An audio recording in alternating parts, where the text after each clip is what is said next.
is the Senate Education Committee. It's February 7th at 1 o'clock, and we're going to spend the next hour talking with President of UVM, our interim president, just about the state of the school. And we always start, of course, with going around the room and introducing ourselves in part for people who are watching. Probably soon to enter the room in that chair over there will be Senator Ron Hinsdale. And next to her, figuratively speaking, is, or you're not figuratively. Nader Hashim, Senator from Windham County. Good to see you. Dave Weeks, serving Rutland County. Seth Bongart's Bennington County District. Terry Williams, Rutland District. Steve Heffernan, Addison County District. Patty Prelock, interim president at the University of Vermont. And I'm Wendy Koenig. I'm the executive director of government relations at UVM. So the floor, my understanding is you don't have a PowerPoint. You're just going to talk to us and tell us what's going on at UVM. Sounds good. So first of all, it's a privilege and an honor to serve in my role as interim president, and thank you for your time today.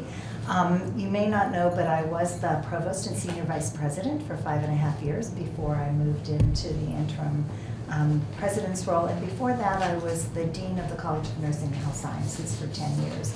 I'm a healthcare professional. I'm an active researcher. My area is autism, and I work with children, adolescents, and adults who have neurodiversity, and I've done this across the state for almost 30 years.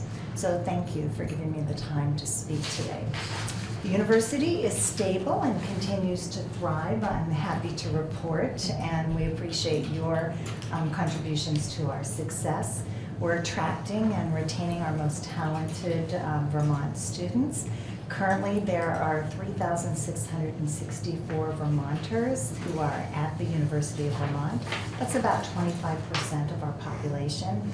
And over 1,014 Vermont students graduated this past May in 2024. About 19% of our students are first generation. We have special programs for first generation students. I actually have the experience of a first generation student myself. More than 1,000 students who graduated in 2024 joined the Vermont workforce. And since 2020, about 4,400 students, both in-state and out-of-state, stayed in Vermont and are working in Vermont. Accessibility and affordability continues to be a priority for the university. Our UVM Promise is a program that's really important to us for Vermont households that earn $100,000 or less. The students get their tuition fully paid. As you might remember, last year that was at $75,000, and we decided to increase that to $100,000. So just to make sure Sure. we understand. So a family with household income of less than 100, tuition is No okay. tuition in Okay. India. Yep. And more than half of Vermont households are eligible. 46% of our Vermont undergraduates attend tuition free because of the direct financial support we provide, and 91% of our Vermont students receive some scholarship or financial aid, so we have a strong commitment to our Vermont students. Also, I think I'm really proud of the metrics that we have for our Vermont students. Our retention of Vermont students is at 93%. As you know, retaining students and helping them progress is something that's important so that they graduate with less debt. Our percentage of Vermont students who are retained is higher than the entire university, although I'm working towards, it looks like we're going to get it 90%. I'd like to get that to 92, and then our Vermonters will be at 95 or 96. The other thing that's important is them graduating in 4 years. Generally, the metric is 6 years. We're trying to get our students out in 4 years so they can be out in jobs and be supported. 70% of our students graduate in 4 years. That is pretty significant when the national average ranges anywhere from 45% to 55%. And we're in the top 5% of all land-grant public institutions who have a graduation rate that high. We're also an economic engine. Just a question on that. Would it be the case that another 10% graduate in 5 years? Or does it really Yeah, represent a great drop-off question. after Yeah, that? usually, we usually do 4 years and 6 years. Okay, At 6 6 years, it's about 80%, Okay, so you pick up 82%. So it 10%, does 10% pick up. and you do And you know, 10%. sometimes it's because students want to do more than one study abroad, or they do an internship, or they take a break and come back. Our goal is always to get them graduated. Yeah, and it really depends on the school and college they're in. Those that have pretty step-wide curriculum, they're usually out in 4 years, unless they decide that they want to take on some additional experiences.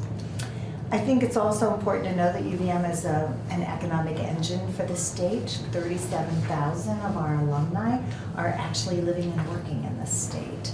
And our direct and indirect economic impact is more than $1.3 billion. One of the things that has been really powerful and important is our Office of Engagement. It's sort of UVM's front door to answer questions and work with Vermont leaders, communicators, people in the community who are innovators in all 14 counties in the state.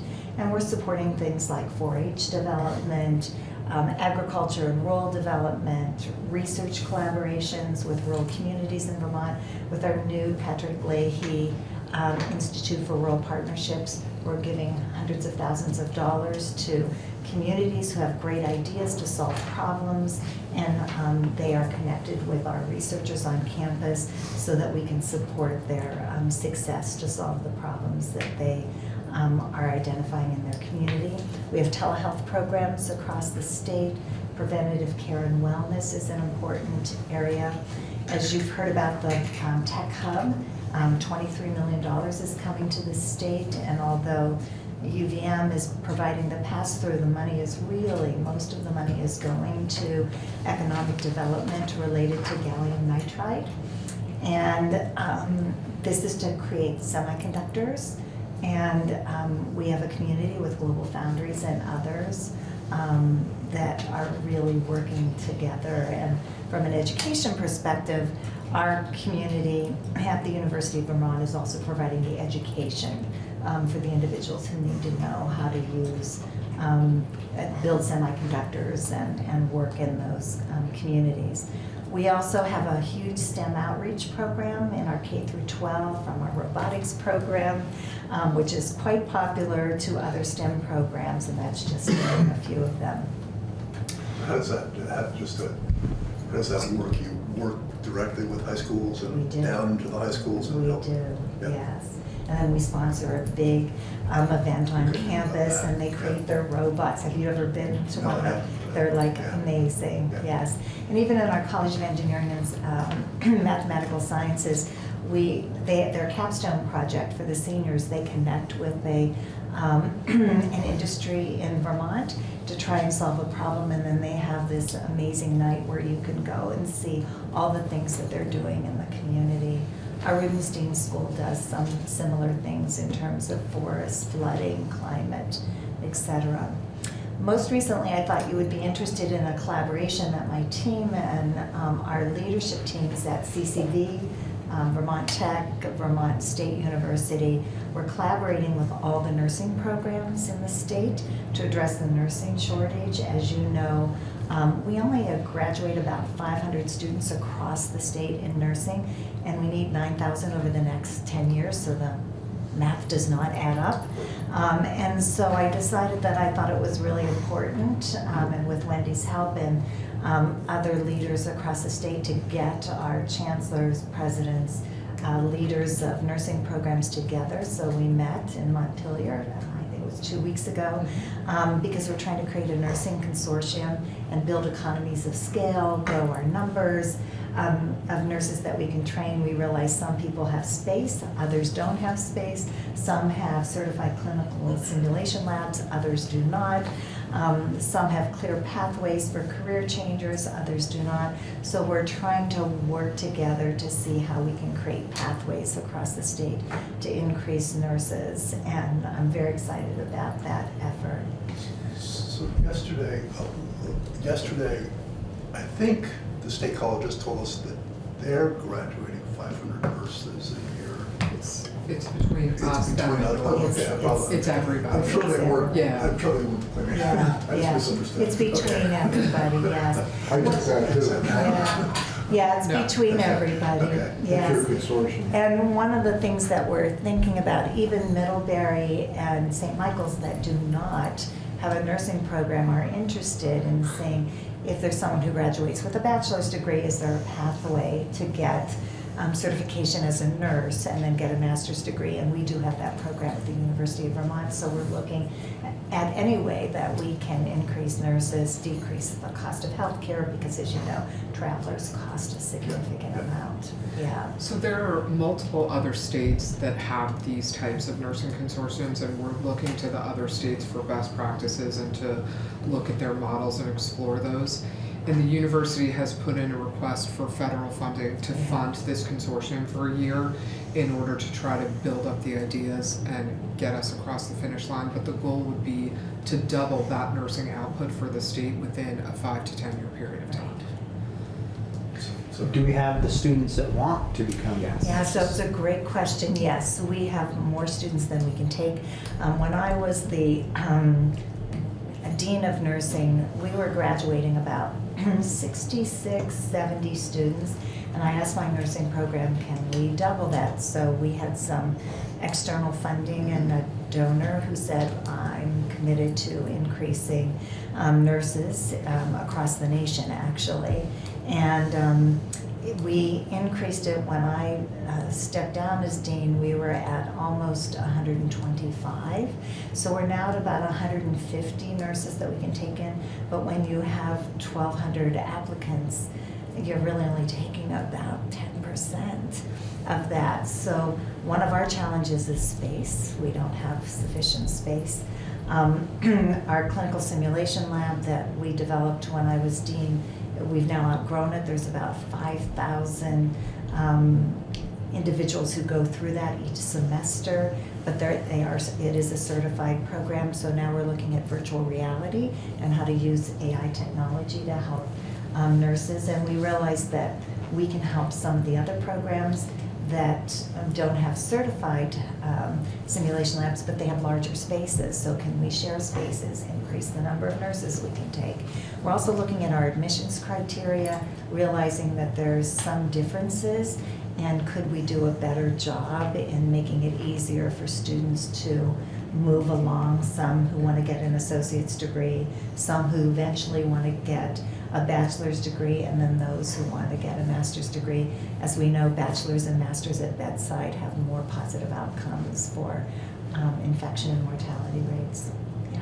Are they still accepting associate degrees as RNs? I thought that had changed, that it had to be a Yeah, the bachelor's. state has identified that a bachelor's degree is what. Just what you were saying. Yeah. Okay. Yeah. But we can have individuals who are LNAs, so licensed nursing assistants, and then the goal is, if they like it, can we give them a pathway to get a bachelor's degree? Yeah. My daughter became a nurse, and associates from Castleton, and a bachelor's from but then Norwich for her master's. Yeah, that's wonderful. Yeah. That's wonderful. The other thing that we're looking at, there are a lot of individuals who get degrees in other areas, and then they decide, I want to do something to give back to the community. So we have a pathway program that allows you to have a bachelor's degree in anything. And then your first year, you take all nursing courses, you sit for the national exam, which is called an NCLEX, and then you have another year for a master's degree, but it's a combination hybrid, so you can immediately work in the community, which is really nice. So that's another way to build the workforce. And then they're highly educated. They're coming with, different ideas and background, but good ways to make decisions and problem solve, and that's what we want. I had a nephew that did that. Yeah. So does that, can those people then become, after their first year, they're an RN, They're an RN. and then the second year, a master's? That's it. right. Okay. Yeah, Yeah. exactly. Is part of the program and part of it, obviously, I assume part of what you're trying to achieve is that they graduate and then stay in Vermont. Exactly. Do we have incentives built in for that to happen? Yeah, so one of the things that the consortium is working towards, I know there's loan repayment programs. We are working with the hospital we've created a residency program for the fourth-year student, for undergraduates, that then they work at the hospital and then will get a job. And so there's a group of students that they take, and a lot of times when they graduate, they're worried that they don't have the skill that they need to be on the floor in critical care or whatever, so that's why we built in some residency opportunities. The other thing is to recruit from within and then send them back out. We're also thinking about helping students across the state who are interested in nursing, knowing it's not just about bedside nursing. Healthcare is going to look different, and it's going to be more primary care and in the communities, school nursing, healthcare in respite places, nursing, all kinds of approaches. So we're trying to expand how we're teaching our nurses. It's not just about being at bedside. There's a lot of other things we need nurses for. The other thing is we do have a doctoral program as nurse practitioners, and because there's a primary care challenge, our nurse practitioners are primary care practitioners. And so that has really relieved some of the stress. And we have both family nurse practitioners as well as adult nurse practitioners. Does that help? Oh, yeah, Okay. yeah. All right. Yeah, sorry for. No, this is approved, great. I want it to be a conversation.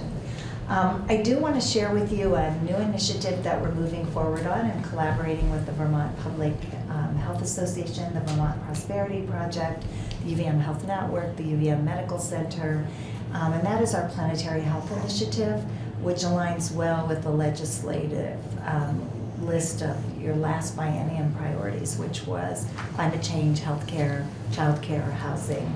The university-wide Planetary Health Initiative is our effort not to create another center or institute, but to bring the centers and institutes in water, health, agroecology together to work across disciplines with our health professionals to really try and solve problems that helps people have healthier lives. So it's really looking at the health of the person is impacted by the health of the environment, and the health of the environment impacts the health of the individual.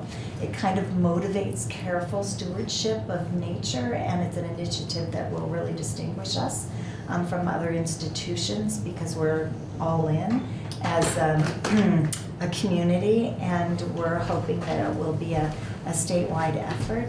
We're really working in the research end, the educational end. We already have coursework in planetary health, policy support, clinical practice, community outreach. And the goal is at a local level, a state, regional, and a global level. It's really a vision for healthy people and a healthy planet. And so just to give you some examples of our planetary health research that's going on across campus and that's impacting Vermont. Our Complex Systems Center, which is in the College of Engineering and Mathematical Sciences, is examining students and individuals' time in nature and how does it decrease their blood pressure and their stress. And they're finding that time in nature has a greater reduction in blood pressure and stress than even therapy and exercise. So that's an important piece about the value of the environment that we're in. The second thing is the Larner College of Medicine has been examining the impact of forest fires. As you know, much of the smoke and the wildfires from Quebec and others have impacted us, and there's been an increase in asthma in Vermont, and they're looking at the relationship between wildfires and childhood asthma. And also the impact of flooding in the area and decreased access to health care when roads are flooded out and people can't get consistent cancer treatments or other treatments that they need.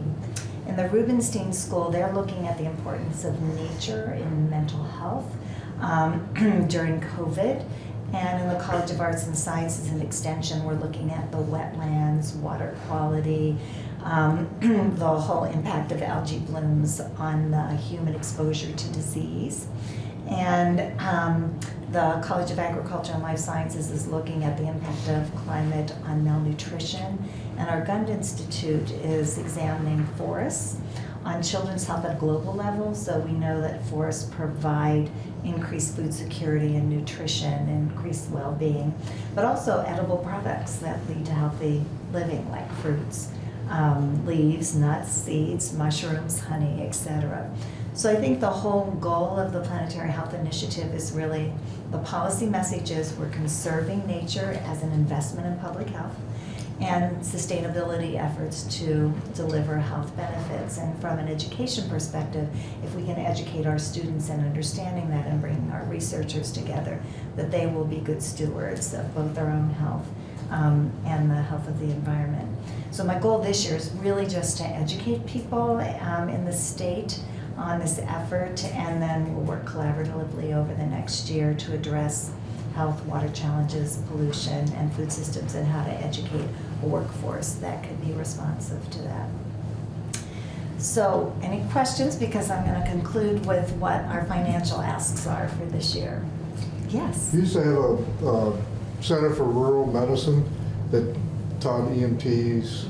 Yes. You still have that? We still do, Yep. and this is an important part Yeah, of it is. our community efforts, and that was also in the College of Nursing and Health Sciences when I was there, and we're educating EMTs across the state, as well as a lot of our students who are nurses, who are studying exercise science, et cetera, are also getting certification as EMTs. Right.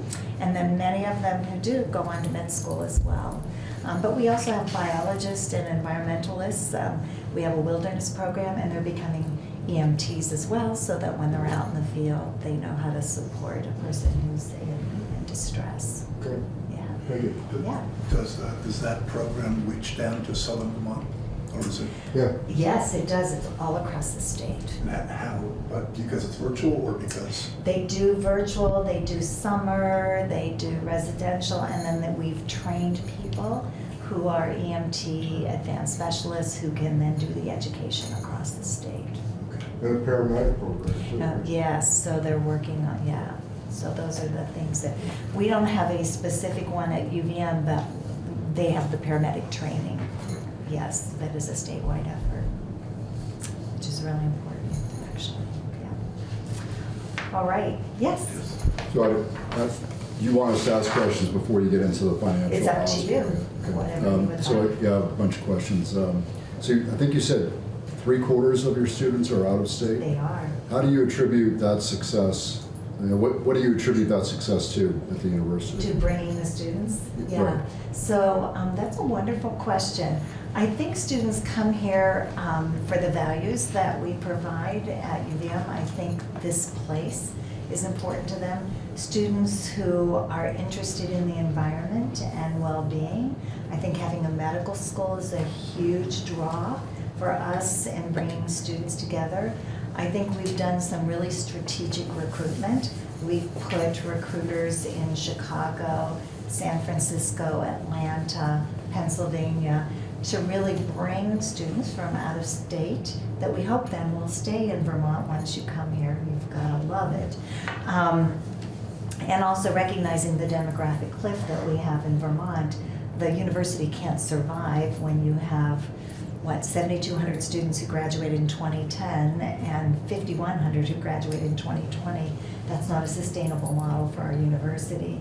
But it's also wonderful to bring a diversity of perspectives and views from all 50 states and countries, and we're increasing our number of international students as well. And I think they feel like they're coming, they get a good academic experience, and then there's an opportunity to give back. We were just named the #1 school for making an impact by the 2025 Princeton Review, which is huge. That's the students' assessment of, I go there because I think I can make a difference, which is what we want. That's so the ethos of Vermont. And I mean, if we're being very practical and honest, having that many out-of-state students makes it possible for us to financially support Vermont students in the way that we do. Absolutely, Yeah. absolutely. Yes. Go ahead, you can just run. Well, I have a list. I know. You can run. That's fine. Marketing. So what's your marketing budget? Just a sense of, Yes. It's a good question. These are because we're trying to great. compare this to, in economic development, compare it to what the state spends. It would be Yeah. interesting to know what you spend. Yeah, not enough. I'm looking at a different model for marketing because I think that, we never had a strategic communications and marketing group until I think when President Garamella came, we had been talking about, enrollment management did it. But, so we developed a strategic communications team. They're still struggling to figure out how to work to make sure that our brand that is all across campus. But what I have is I've created a new model of what we call marketing, recruitment, and admissions for both undergraduate and graduate students. And the machine that works well for us is our undergraduate enrollment management. So we've now put graduate student enrollment there. And we're doing for the first time a model for financial aid packages that we've never done at the graduate level, because we do have to build our graduate program since we're going to be pretty much leveled off with the demographic lift for undergraduates.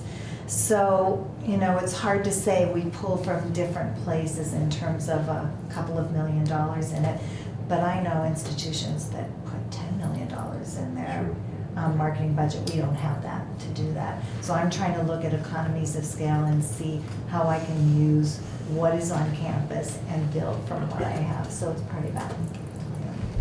Have you ever gone into the state of Vermont marketing pages and seeing if you're represented, or do you know if you're represented? I haven't. That's a really good question. I'd have to, well, I know my enrollment management vice provost would probably know. I know they do some things. Some groups do more on VPR and other things, but I think they're doing more hands-on people, boots on the ground. We're finding that for undergraduates, that makes a difference. So one of the things we're thinking about is increasing our summer programs and giving opportunities for young people, junior, senior, high school students to have an experience at UVM. We're looking at the possibility of creating an entrepreneurship studies program for young people to take some coursework in the summer, and expanding our summer programs that we've never seriously looked at. It's beautiful on campus in the summer. We should be using it more. And this is a great opportunity to bring students from across the state for camps. We're increasing our Summer Academy program for students who might be interested in healthcare, in robotics, in computer science, those kinds of things. So I have a whole task force that's working on increasing summer access. Just to follow up on a little bit, can high school students, programs where like a student between their junior and senior year in high school can go to the campus in the summer and actually get credit? They can. We have a dual enrollment program. And that works, although I had a young person who's a 17-year-old who's a junior, and she said, Dr. Prelock, what about early college? And I said, let me work on that. She's taking calculus at UVM. She's taking computer science. She's doing a biomedical course. Her ultimate goal is to become a physician, but she's working in a histology lab. And so I said, okay, I love what you're thinking about, but it has to also be something that financially we can manage and support. Right now, dual enrollment is like 50%. And I mean, the VTSU has done early college for a long time, and we haven't. And a lot of that has been a lack of space that we've had and a lack of capacity, but We have a residential director who's looking at things differently, who's allowing us to have a little more freedom to think about how we can manage our space. At the same time, when you let students graduate, you have to renovate dorms, you have to support so that you can get ready for the next class. But he now has a 10-year plan that will allow us to have summer programming, and we've never centralized it. For the first time, we're Okay, that's centralizing really it. interesting, because I was thinking, and I think this is where Senator Bruce was partially headed, is that obviously then you get them there for a summer and then they want to come. Right. Then That's they're- exactly yeah. right. I remember going to the campus when I was, 18 and being terrified by Yeah, the size. And yeah. get used to it one Right. summer. Yeah. Well, we do have a lot of. Demystifies it a little Yes, bit. it does. And we do have a lot of sports camps, and of course, with our soccer team winning the national championship, that helps. And what we're trying to help them see is not only playing sports, but being a student who gets a degree.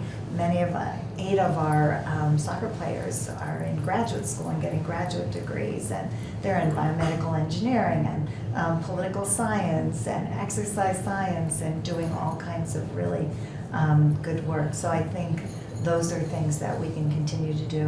One other thing that we have initiated is what we call a UVM Go program, and we're trying to get students to feel more comfortable experiencing a global framework. And so if a student enrolls at UVM, before they even come on campus, they can apply to a program with a faculty member and go to Montreal or Vancouver or Costa Rica or Iceland, or this year we're adding London, and then major cities that have global connections like DC and Chicago, New York City, San Francisco, to help them see the possibilities of what's happening in each of those cities, so that when they come back to Vermont, it's not so scary. And then for those who are just not sure they want to travel, they can come early to Vermont campus, and then we do things all across the state. Yeah, that's good. So, International students, what percentage would you say, and is it on the rise, is it dropping, is it Yeah. flat? There was a significant drop after COVID, as you might imagine. We've never had a significantly large percentage of international students. Our goal is at the undergraduate level is to grow it to at about 3%. We were at like 0.03. We're now at almost 3% for international students. They're the hardest to yield, but at the graduate level, our goal is about 15%, and the last 2 classes have had a significant percentage of international graduate students, and they actually have loved the experience. What we learn is when you bring graduate students, then they tell members of their country, this is a really good experience.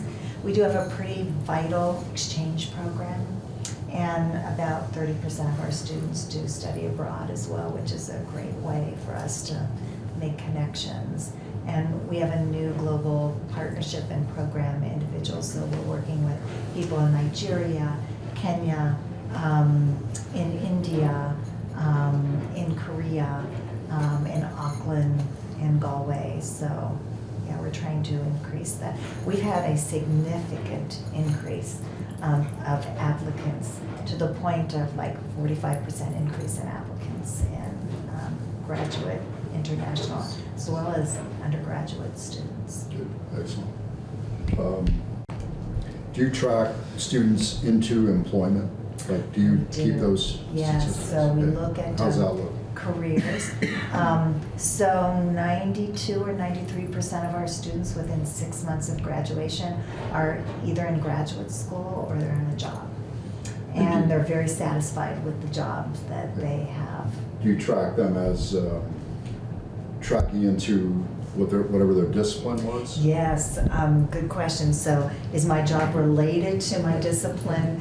Is it exactly what I wanted to study and not? And there's a significant percentage in the 90s where it's related to their discipline. There's only a very small percentage where it's not. But for our arts and sciences student, it's interesting because for them, whether you're in history, art, political science, sociology, you can be a lawyer, you can be a doctor, you can be the head of a nonprofit, you can go into business, etc. And you should know in our business school, They are ranked #1 in the nation for a sustainable green business and #2 in the world for sustainable business. So we've seen an increase in our business students. And actually, I think there were 11 of our soccer players who are in the business school. Good. Do you have programs that you're seeing that are on the increase, and programs, and the flip side, programs which are declining, and Yeah. any of those? Yeah, it come to goes mind? up and down. Interesting, we're seeing an increase this year in the health sciences, which is nice. We saw a little dip right after COVID. May have been because of the stress of that experience, but that seems to be on the rise. Normally, computer science is really high. We've seen a dip this year, but we think the students think, well, with AI, you don't need coders anymore. So what we're trying to reframe is, oh my, yes, you need people who can analyze the data and feed the data. So it's helping students rethink computer science, because now it's really complex systems and how to understand that. So it goes up and down. The environment is always pretty high. Nursing. Yeah, nursing, it's a little Ag. down. Ag, animal science is pretty much grown a lot. But it ebbs and flows. When we see a decrease, we look at what is the national framing too. Yeah, that wouldn't be a criticism necessarily. Yeah, of the university, no, just, no, I'm yeah. curious about. Yeah. Well, a and trend. also you want to think about what are students interested in, and also we need to be edgy in terms of what are the kinds of programs that we need to develop. I need to mention that we are due in appropriations in 5 minutes. Okay, so I know you've got something you want to talk about. All right. I'm sorry to interrupt. Yeah, Sorry about it was, that. no, it was great to have this conversation, thank you. So I just wanted to share with you our financial asks for this year. Your previous support has really allowed us to really invest in Vermont student scholarships in agriculture and extension and in the College of Medicine. And this year we have 3 primary asks. The first ask is probably not a surprise to you. It was in Governor Scott's budget, and that is the 3% increase in base funding that we would like to receive. And this will really help us to continue our investment in Vermont students in the state of Vermont related to agriculture, extension, and medicine. Then we're asking for 2 one-time funds. The first one is $1 million for the Tech Hub, which will be matched by Global Foundries, as I mentioned. We just got a significant grant that is going back to Vermont, the Vermont economy, from the federal dollars to assist Vermont companies that want to get started in gallium nitride, which is really an important technology for semiconductors. This will help us support economic and workforce development from an education perspective. It then gives us the opportunity to educate and train the individuals who need to be able to work in these companies and understand the use of gallium nitride, semiconductors, et cetera. And the Tech Hub dollars, they're looking at how is the state committed as well. That's how you get additional dollars. Is there an investment in your own economic development? And the second one is a $5 million ask over 5 years, so $1 million a year for the Vermont Cancer Center initiative. And we're asking for this because, as you know, cancer disease is really heightened in rural communities. And there are 3 particular cancers that are significant in Vermont, and more so than in other rural communities, and that's melanoma, lung cancer, and breast cancer. And we are going for NCI designation, which is the highest designation of a cancer center that then allows them to qualify for funding from NCI. Right now, they don't qualify for certain funds until they get this designation. But their question is always, what is the university putting forward? What is this state putting forward if we're going to continue to fund you? And then it also helps us bring in new researchers who are really doing things that are meaningful.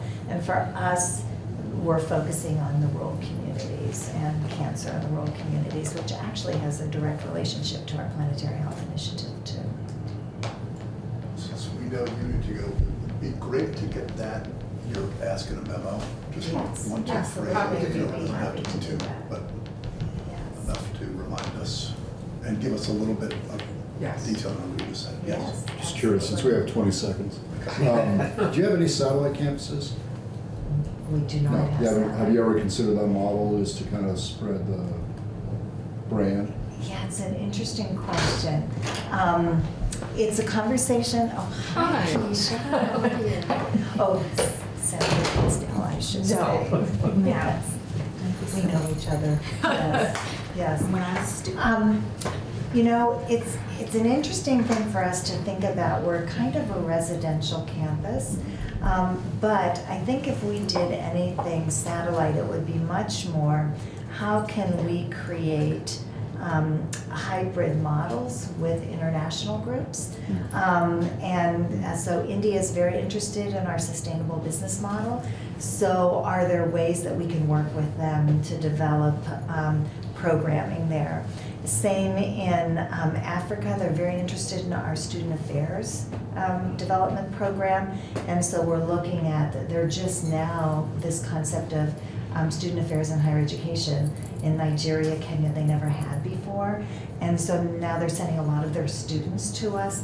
And so is there a way that we could do something with them in country? Would be interesting. At a national level, it would have to be a very strategic and thoughtful move. Right now, we have an OSHA Center for Integrative Health. There are only 11 in the world, and we're one of them. 10 are in the United States. So we're trying to utilize our non-pharmacological approaches to healthcare and support with these other institutions, which are Northwestern, Harvard, the University of Washington, the University of Florida, Wisconsin, et cetera. And are there ways that we can learn from each other? And they're liking some of the unique things we're doing in Vermont that we can do in these other campuses and areas. It's an interesting question. You Yeah. need to go. We need to go. Sorry. You know, anytime you want to communicate with us, or, you know, how to get Wendy or me, I'm happy to. Yeah. This was great, thank you. Yeah. Thank you for your I'm going time. to start teaching in the Simba program this So- summer. Oh. And I have some limited connections to India. For people watching, we're gonna go off for 15 minutes, we'll be back on it. I walked in and Okay, we're live, it's the Senate Education Committee of February 7th, 2 o'clock. After a quick break, after hearing from the University of Vermont. And now we're shifting gears to just further work on the education transformation proposal from the administration. And today, I think we're focusing on governance in Correct. particular, right? And so we'll just for, I know we all know each other at this point, but just for, in case people are watching, go around the room. Senator Kay Sharon Hinsdale, Chittenden Southeast. Nader Hashim, Wyndham County. Dave Weeks, serving Rutland County. Seth Baumgart's Bennington Senate District. Terry Williams, serving Rutland County. Steve Heffernan serves Addison. And then you introduce yourselves and off we go. I'm Zoe Saunders, Secretary of Education. Jill Briggs Campbell, Interim Deputy Secretary of Education. Off we go. Okay. Thank you so much for having us this afternoon. Today we'll talk about Governor Scott's Education Transformation Plan. As we've said from the beginning, this plan looks at 3 policy levers that are interconnected in terms of funding, governance, and education quality. All of those are very much organized around a focus on promoting equity for students and for taxpayers. So today we'll talk about the governance component. We'll start by providing an overview of the current context, describe the principles of this approach. We'll walk through some more of the detail around the rationale for the proposal for 5 districts, and also talk about the local school advisory councils and their role in the overall education ecosystem. So the intent of the governance changes is really to optimize support, to promote equitable budgeting, foster local engagement, and develop a cohesive education ecosystem that is built upon strong public schools. We approach this work by centering all of our recommendations around students and thinking specifically around what are the resources that schools need to support delivering a wide range of educational programs and a whole child approach. We are proposing changes to governance at multiple levels, so that includes changes at the state, district, and the school level to build that alignment and centering all that work again around equity and educational opportunities. Particularly with governance, we've thought a lot about establishing criteria for accountability, shared responsibility, while promoting creativity. So this slide is one that we have gone back to over the course of our presentations of the last several weeks. And just as a reminder, we've talked a lot so far around the funding component of it, and what was baked into the base is really intentional on delivering education quality. There are assumptions around scale in order for us to be able to deliver that range of services for students at the funding amount that we're putting forward. So we'll talk a little bit more today around what that looks like. I want to acknowledge we presented the report yesterday, so in addition to this presentation, you have access to a more complete report that goes into the details around the proposal. And we know that there have been a lot of questions since we released the report yesterday. So specifically, there's been, I think, a misconception that this proposal is a voucher program. That is not at all how this program is designed. The program is designed to strengthen our public education system, and that is why the funding amount has a very generous base. We're assuming that there's a lot of important educational services that need to be delivered within that funding, and that can be achieved at scale. There's also, I think, been a misconception that this approach is designed to really increase the number of independent schools within our education ecosystem. This proposal assumes that there will continue to be a moratorium on new independent schools. And the most critical part of this proposal is that it is about shared accountability and making sure that we are responsible in investing public dollars in a way that's going to support academic excellence and ensure that those dollars are invested in a way to build very strong public schools for students and think about where they can have additional options to meet their interest. So I just want to pause there just to clarify, because I think there has been a lot of misconceptions. Also implicit in this approach is that tuition dollars would not be going out of state.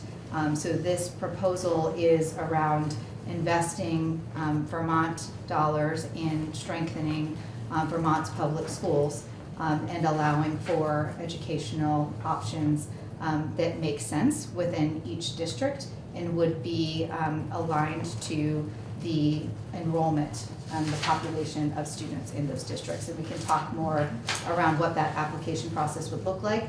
And we know there's been a lot of question around that, and we can continue to expand today. Okay, can you go back one slide? I'm getting a lot of questions about the rollout of the plan. I think we're at step 2 right now. That's today, governance and scale. Is that? I think we'll hit step 3 as well a little bit. Okay, and then so 4 and 5, couple weeks over the, like by the end of the, not this next week, but the week after, like what, do you have a notion so folks understand? Setting clear expectations. So absolutely, as you look through this approach, I would say we can check the box for the education funding. We've provided a lot of detail around that, and some of the finance committees, money committees are really getting into the detail around that. Today we'll talk about governance and scale.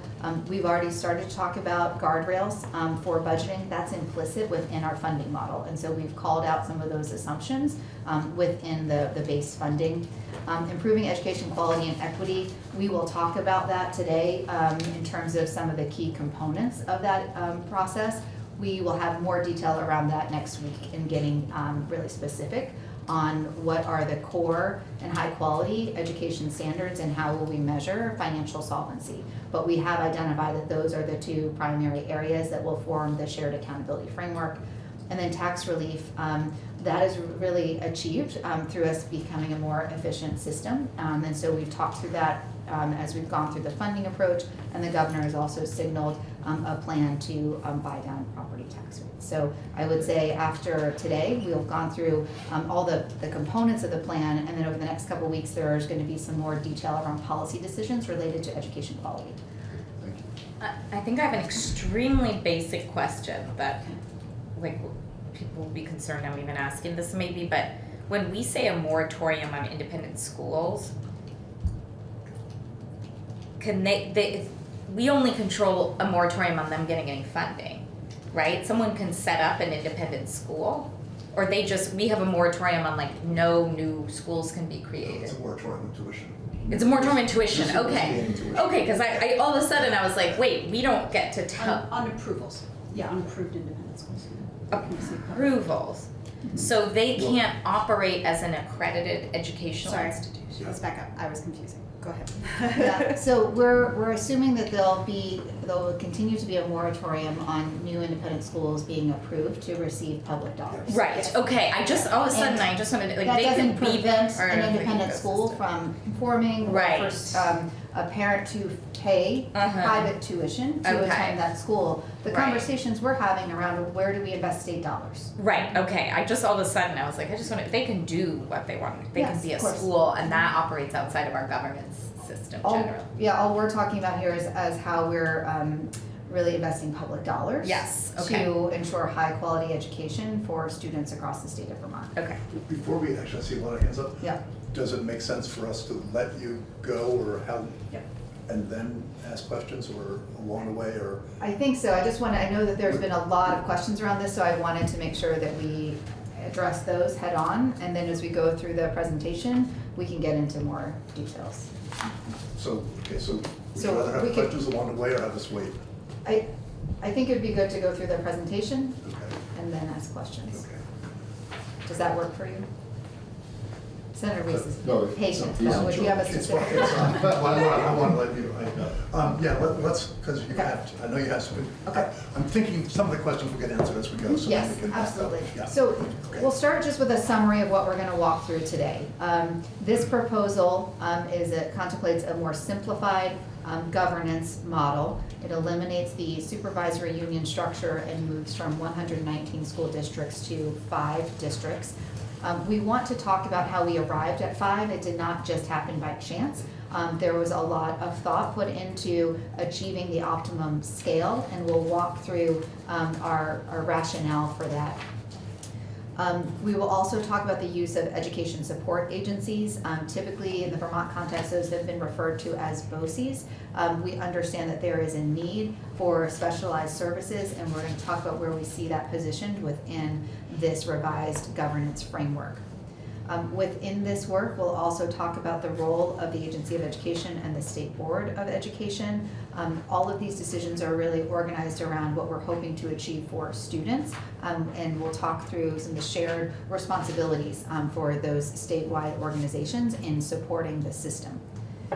When we talk about the overall education ecosystem, there's a lot of complexity to this work, which we expect to discuss at length today. Within the proposed 5 districts, we recognize that that's pulling together some districts that are currently operating districts and some districts that are non-operating districts.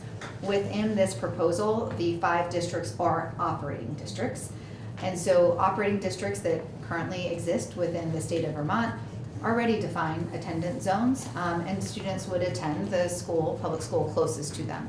This is applying that same concept within the 5 district model. Within that, we would also honor the state of Vermont's tradition of tuitioning to independent schools. The way that we do that looks very different in this model. And so as we know, there have been parts of our state where we have depended on independent schools to provide education for grades 9 through 12. And so that's something that would continue to be part of the system.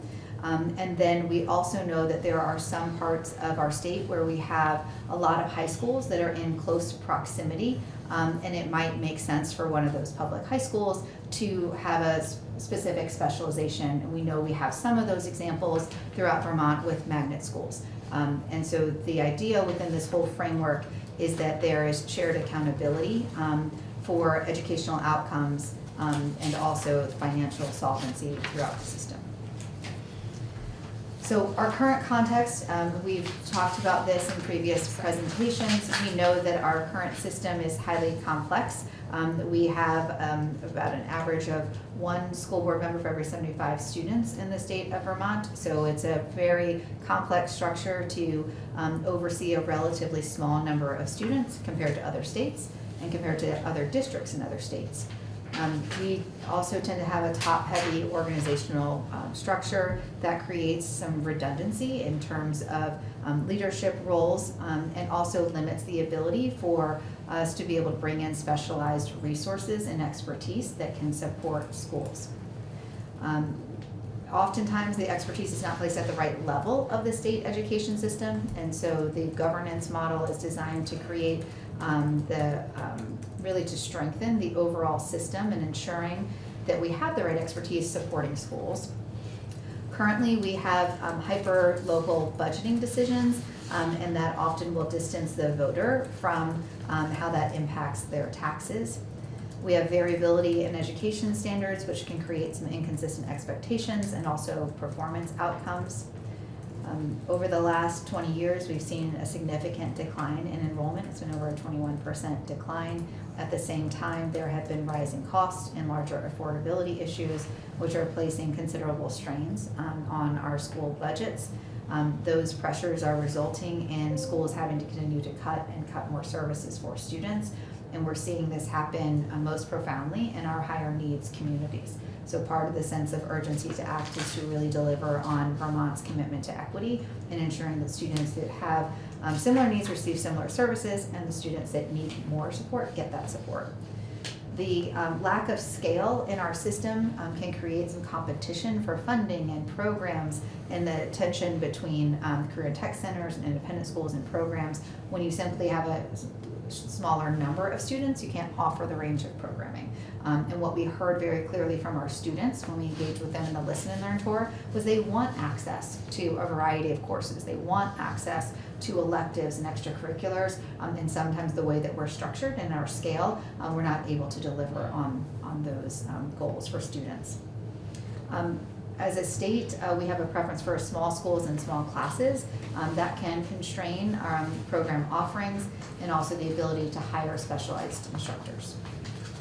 So this has very tangible impacts on the system. It creates an education system that's very fragile. Many of the districts have struggled to fill critical positions and to provide operational continuity. We know that there's a high cost of operating the number of schools in our portfolio, and that can divert dollars away from where they're needed most, which is in the classroom. The lack of scale does limit opportunities.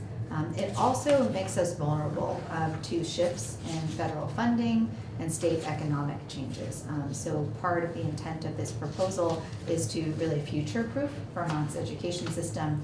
Being one of the top spenders in education, we have an opportunity to be smarter with how we're investing our dollars and centering those in areas that are going to be most impactful for our students and most supportive of our teachers. Overall, we see that our current system has a lot of inequity. And when we're talking about that, we're really centering that evaluation around what students can access in terms of educational opportunities. And we've heard very clearly a call from the Listen and Learn tour and all of our planning to focus on equity and making sure that students across the state can take advantage of the same educational opportunities. You violate my rule that I just said. We're all violent. But Share when you're privilege. talking about inequity, you're real, here in that bullet, the fourth bullet, you're really then, that's really about scale. It's about scale. Yeah, okay. Yeah. And by the way, I was about to say, Yeah. would you finish this one? I was going to say after this question so far. We can stop. we can ask some So we've questions. talked a lot so far about the funding model, and we've said, this is a generous funding amount. We're still, with this funding proposal, going to be one of the top education spenders in the country. To be able to deliver on what we're describing in that funding model, we have to change our scale. Because if we don't change our scale, it would cost significantly more to be able to do all the things we're trying to prioritize, like expanding early childhood education and expanding college and career technical education, after school electives. The current scale is very challenging to do that, and it would not be possible even with the funding we provided. It would cost more to do that unless we shift our scale. So now we can take a break of any questions to date. Think about whether your question is likely to be answered as we go forward. Yes. Okay. I've thought about that. I have been chair, and I know how hard this is. I wanted to give you an opportunity before we move on to say what's working about the system. Like we're going to go back to our communities, and they're going to want to make sure we talk about what's good. And I know often just when we are trying to solve a problem, we just lose track of that, but you've now done these sessions, and before we go to how we fix it, like there's some good in one person for every 75 kids wanting to be taking all their evenings up to, to spend talking about education. So how do we make sure we stop and talk about what's good? We have a job for them. Yeah, so this work, Jill and I often share this, is very personal. We have kids that are in our public schools, and I was excited to come to Vermont. I have been continually encouraged by the level of engagement and investment on education. You don't have that in every state, and I think that is a profound asset that we have in the state of Vermont. We also know that our educators are going above and beyond. As we're having conversations with teachers across the state, they're describing ways in which they're supporting students that go beyond what you would think of as their traditional role as teachers. And as they're describing those, they're also describing the challenge of being able to sustain that because they often don't have the support by a mental health professional or more of a special ed expert to help them in navigating some of those challenges. So I think we have incredible talent. We have an incredible I think education is part of the ethos of Vermont. We believe in it so strongly. We're the state of John Dewey. Yeah, exactly. It's a debt to the future generations, right? I mean, that's the approach. So we also see that there is a lot of innovation, and there's great practices in every school. Part of what we're looking to do with this revised framework is helping to really identify those best practices, be able to share them across the state so that we can build upon that innovation. Right now, some of that's the role of the agency as we're situated in a place where we have that statewide view and we can see the data and we have those conversations. So we're actively designing ways in which we can facilitate that type of planning to bubble up a lot of the really good work and the innovation. So I think it is important to point out the good that's happening in our system, and the changes that we're proposing are really trying to amplify that and to better support our educators in doing that across the state. Senator Weeks? No, I'll wait. Okay. And I can add as well, and so you can speak to this from your personal experience with the area where your kids go to school as well. Is I think that there is a real concern and even a fear that by changing the district governance scale, that there's going to be a loss of sort of a sense of community. And our intention, and hopefully you'll see this as we work our way through, is we were really intentional about a couple of things. One is many of our schools have a really wonderful and unique character, and we want to preserve that and preserve the things that Vermonters value in their education system. And we actually are operating from a theory of action that by lifting some of the pressure off of what we're asking schools in very small districts to do, it actually allows for more creativity.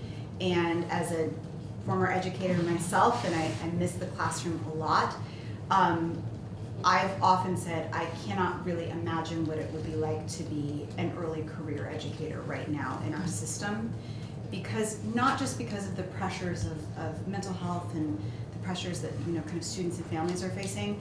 But what we are asking them to do in terms of, and districts, small districts, in terms of developing curriculum on their own, developing, and understanding proficiency-based learning skills on their own, we really are taking away from a lot of the reason that people get into this field, which is teaching and learning. And we're really draining resources away from that focus. So we are really intentional about being supportive of that. And I think the other thing that we really kind of want to, as Zoe was sort of pointing out, is we actually have schools that are doing, and districts that are doing some really great things. And it's like it stops at the border of the district, right? And they collaborate and they work together, but they're entirely separate systems. And I do think that we need to sort of have this acknowledgement that some systems are doing really well, and literally the school next door, those kids may be having a fundamentally different experience. And that's not the fault of the people in the building. That is a result of the system that we have created. It is actually yielding the outcome that our system is sort of designed to sort of create. And so that's something that we really are intentionally trying to tackle. And we've tried to be really specific and clear and explicit about what our goals were, and that as we worked our way through this plan, we were measuring whether or not our different ideas, and there was a lot of them, were going to achieve those goals. And that's how we arrived at this. And so we're trying to be really explicit about that. Other people could identify different goals and it would yield a different system. But these were the goals that we identified.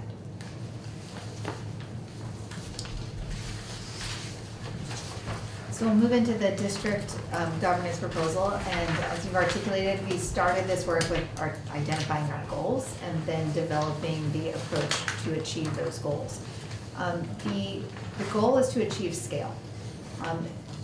In doing that, we'll reduce the administrative burden. We actually will increase opportunities for educational leadership that go beyond more of the kind of the compliance and oversight, and are thinking about educational leadership in areas like curriculum, like professional development, in areas that we know are going to really help to support and strengthen the system in being innovative and building upon what is working very well. The other goal is to expand access to these specialized services. Our larger districts are able to bring in additional resources. And so this is intended to guarantee that districts have the funding, the resources to hire experts in key areas, and the superintendent now has more access to draw from, or they can draw from more experts and resources to support the system.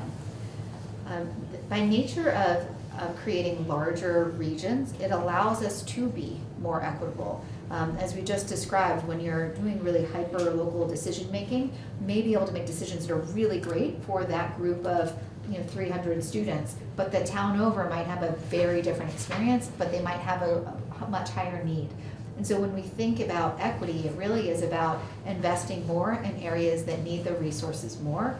And you can do that more effectively with a larger scale, so that decision-making is taking into account the different needs of communities and aligning resources accordingly. There was also an explicit goal with this approach to achieve similar taxpayer capacity, so that districts have some more similar property tax wealth. That's important as we think about funding the overall system. Moving from our current structure to this structure gets us there considerably. So I think in our current structure is about 11 times difference when you think about property wealth, and moving to the 5 regions, this gets us to about two times difference. And that would be something we can kind of walk through as we go through the slides, but that's really important from a funding perspective and making sure there's equity from a taxpayer.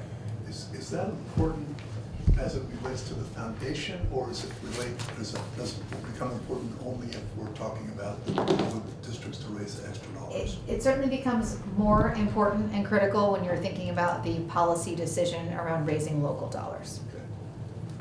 So, So as I mentioned, this 5-district model does eliminate the supervisory union structure, and moves us to 5 regional districts. Each of these districts would be governed by an elected school board. Each of these districts would have a robust central office staff. We did note in the report that there are special considerations related to interstate districts.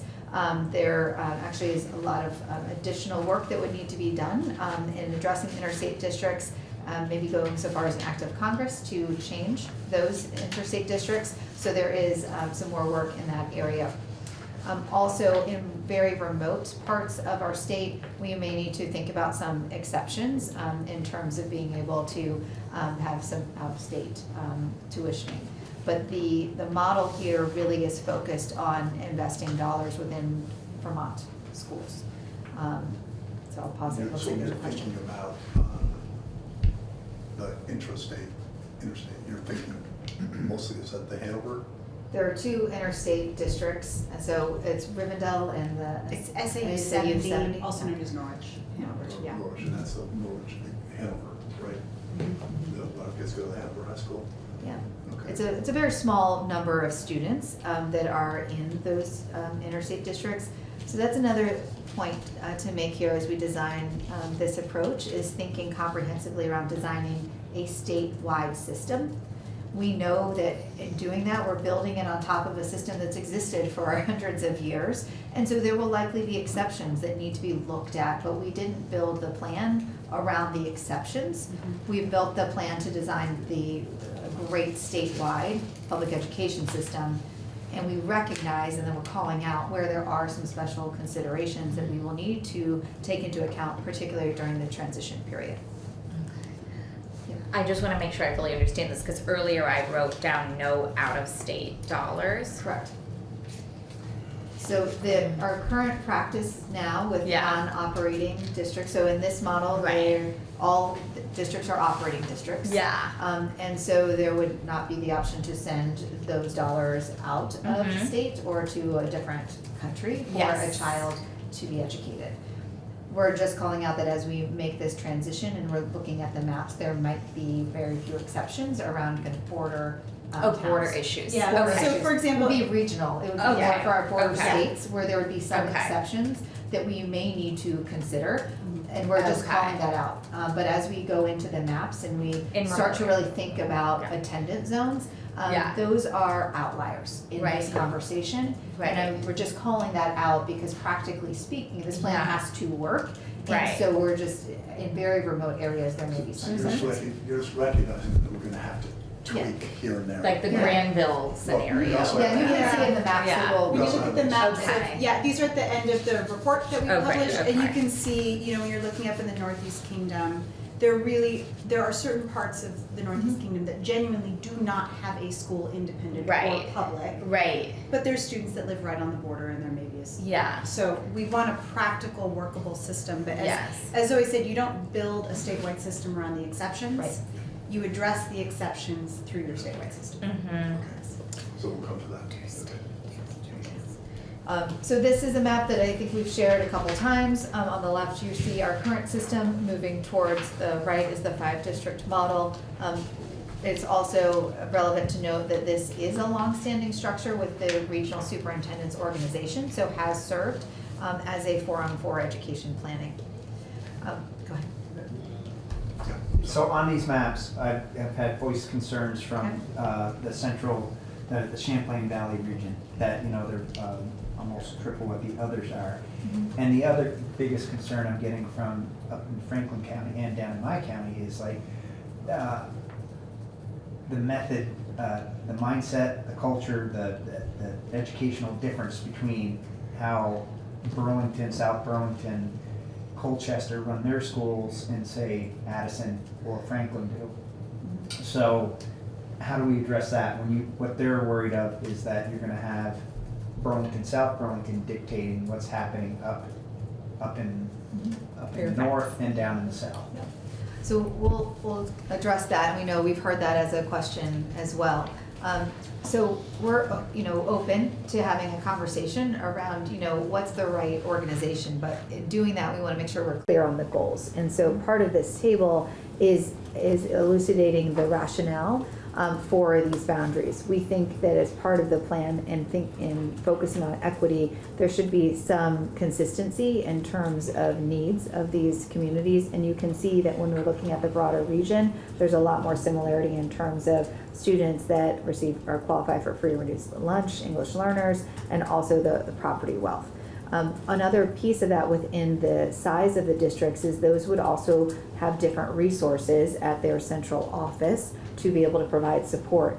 Each of the districts would have attendance zones within them where you're really able to identify those key feeding patterns from elementary, middle to high. So it's not a monolith, right? There's going to be variation within district around what type of programs schools may offer or what type of wraparound supports they may provide. But the idea of having it within a broader region is you're actually able to pool resources more effectively and at the district level make those decisions around how you would differentiate. Additionally, within the school board representation, we're suggesting that there's representation from different communities within the district. So there would be voting wards drawn to ensure that there is that representation when school board members are making decisions that impact the entire district. I hear you. It just that there is such a concentration in Burlington, and that's I think we're just going to run into trouble of. They just have so many more people tonight. That means they're going to have more people at the table, and that the southern half and the northern half are going to really worried about being heard. I don't know if that's going to happen down in the southwest region, but I know I've had constituents really voice that, hey, that we're triple the size and we're really worried that. So as long as you're taking that into account as we're going forward and can say the guardrails, as you call them, to reassure our constituents that they're not going to be overran by one or the other. Representation is really important with this model, and also thinking about how to organize the school boards. So as you've noted, the Champlain Valley region is larger, and in the report we identified that it may be valuable to add additional school board members for that district so that you actually have more than 5 voting districts. You might have 7 voting districts, and those would be organized to make sure that they're representative of what you're describing as kind of the different community needs or priorities. And part of this work in every region will be shifting from thinking about the shared responsibility of a larger group of communities. Right? That will also be part of a culture shift, I think, as we're talking about decision making at this level. But we do think representation is really important. All right. Well, I mean, this is up to the chair to address fully, and I just know that at some point this becomes a government operations conversation, especially if you're talking about wards and how people vote and how representative it is, and districts, and I mean, there's not a lot of people left in the building who were there for the last 2 redistrictings, but it's almost has to be a parallel conversation right now. Correct. Like outside of our committee, or so I don't know. Well, I'm assuming we'll do some thinking about this. Yes, yeah. And then Send it to GovOps, okay.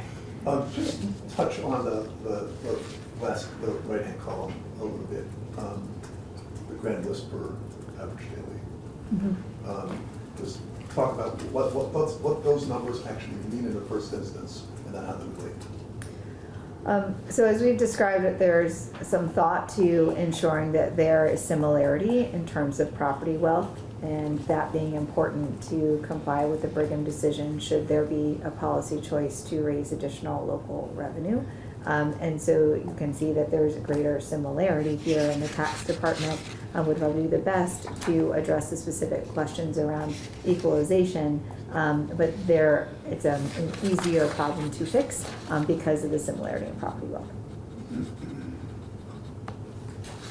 So does it mean, does it mean that taking the Champlain Valley region that there's $1.2 million in property wealth for every student? Is that what that means?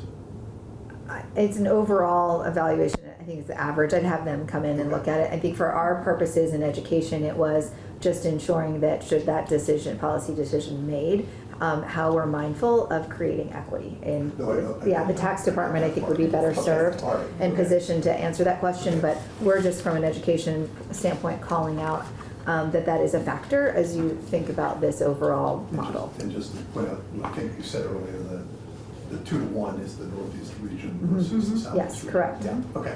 Can I ask one more question about that? Did someone said these were already how the cooperative spending Regional models were superintendents. built? I'm not saying BOCES, sometimes I just can't go with certain terms. But these cooperative spending models, did they think about this property wealth ratio when they created those spending co-ops? No, I think it's there's a not a distinction. spending, yeah. These are the regional superintendent's organizational structure. Okay. And so as we actually did our listen and learn planning, one of the first questions we had is how do we think about the regions? And so we used these regions as a default. Yeah. Actually not intending for these to be the part of the proposal. Okay. But then as we kind of walked through it, it did meet a lot of the goals in terms of being able to deliver at the scale that Okay. we thought was important. What you're referring to are the boards of cooperative education services. Well, I guess think? I'm not. Okay. Because I'm just wondering if you used an existing framework or boundary lines, those were did they have the property wealth in mind? They were did not. irrespective Okay. of property. It was really more toward organizing for education leaders to come together and Okay. share what was happening within their region. Through our Listen and Learn tour, we actually started to develop regional profiles. And Right. we asked them to Okay. identify Okay. what's really unique about your region, what are some of the trends as we think about industry Right. and housing and school identity. And as you get broader regions, there's a lot of different I think assets that come forward in terms of the types of community partnerships that are available in the districts, the unique identities, all of those are important as you think about, one, you want to create cohesion, right, across the Yes. district, but you also want to celebrate unique differences across communities. And so that balance would be important to this process. But you did not attempt to cut that district in half and find problems doing that. Do you mean Oh, the you're talking about Champlain Champlain Valley Valley specific? District? Yeah, I sorry. think- Yeah. Yeah, so I think you would want to, again, like, we had sort of some clearly defined goals. Yes. Right, and so, it's not the first person to ask this question, right? So if you had the goals and the intent in mind that we just described, I think the question very quickly becomes, well, how would you cut that district in half and Yeah. still achieve those goals, right? If you wanted to continue to have what we have in the third column, which is a pretty, we really start to even out like the free and reduced lunch, so the needs of the districts really start to look really similar. Right now, there's a pretty wide span. Some of our districts are about 8% FRL and some are well above 60%. Right. So any way that you might consider dividing up that region, I think everyone should be starting from what is our explicit goals that we're trying to achieve. Right. Do we still maintain it? Okay, so let's say we were trying to do the property, this last column. You didn't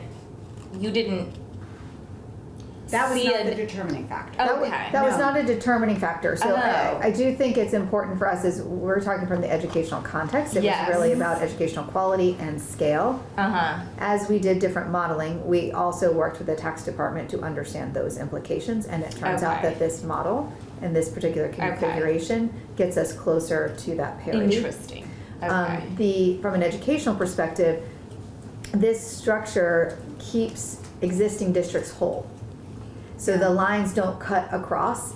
Right now, an elementary school that feeds into a middle school that feeds into a high school. So from an education view, you've already starting with your districts in their current operational structure.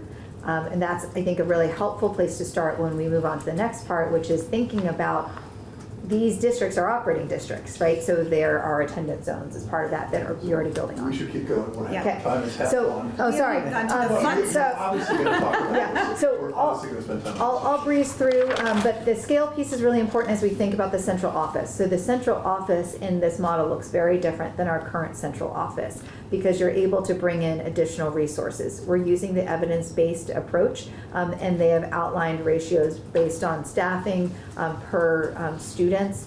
Within this framework, we would actually we're recommending more, a school size that's larger than the 3,900 in the base model, which would allow districts to have even more resources. This was important because we heard consistently from educators that they were lacking the support and that they needed more specialized resources. And so that was an intentional part of this design. Next week, we'll be able to bring in some additional modeling around what these districts could look like. With this funding formula, we have built it to guarantee that this amount provides a great education, and we've itemized what that is. But there's flexibility for the district to make local decisions. So we'll model for you what that looks like, and there are some decisions at the district level they could make to best meet the needs of their schools and students. So we've talked already, I think, a lot about the school boards and representation being very important. So this is where we talk about voting districts. That is a parallel process that is happening. So that would not be something that the Agency of Education would be recommending in terms of voting districts. So the Secretary of State's office is involved in that part of the process. So far, we've talked a lot about the scale and thinking about the scale from decision-making for school boards, the scale we could achieve for resources at the central office.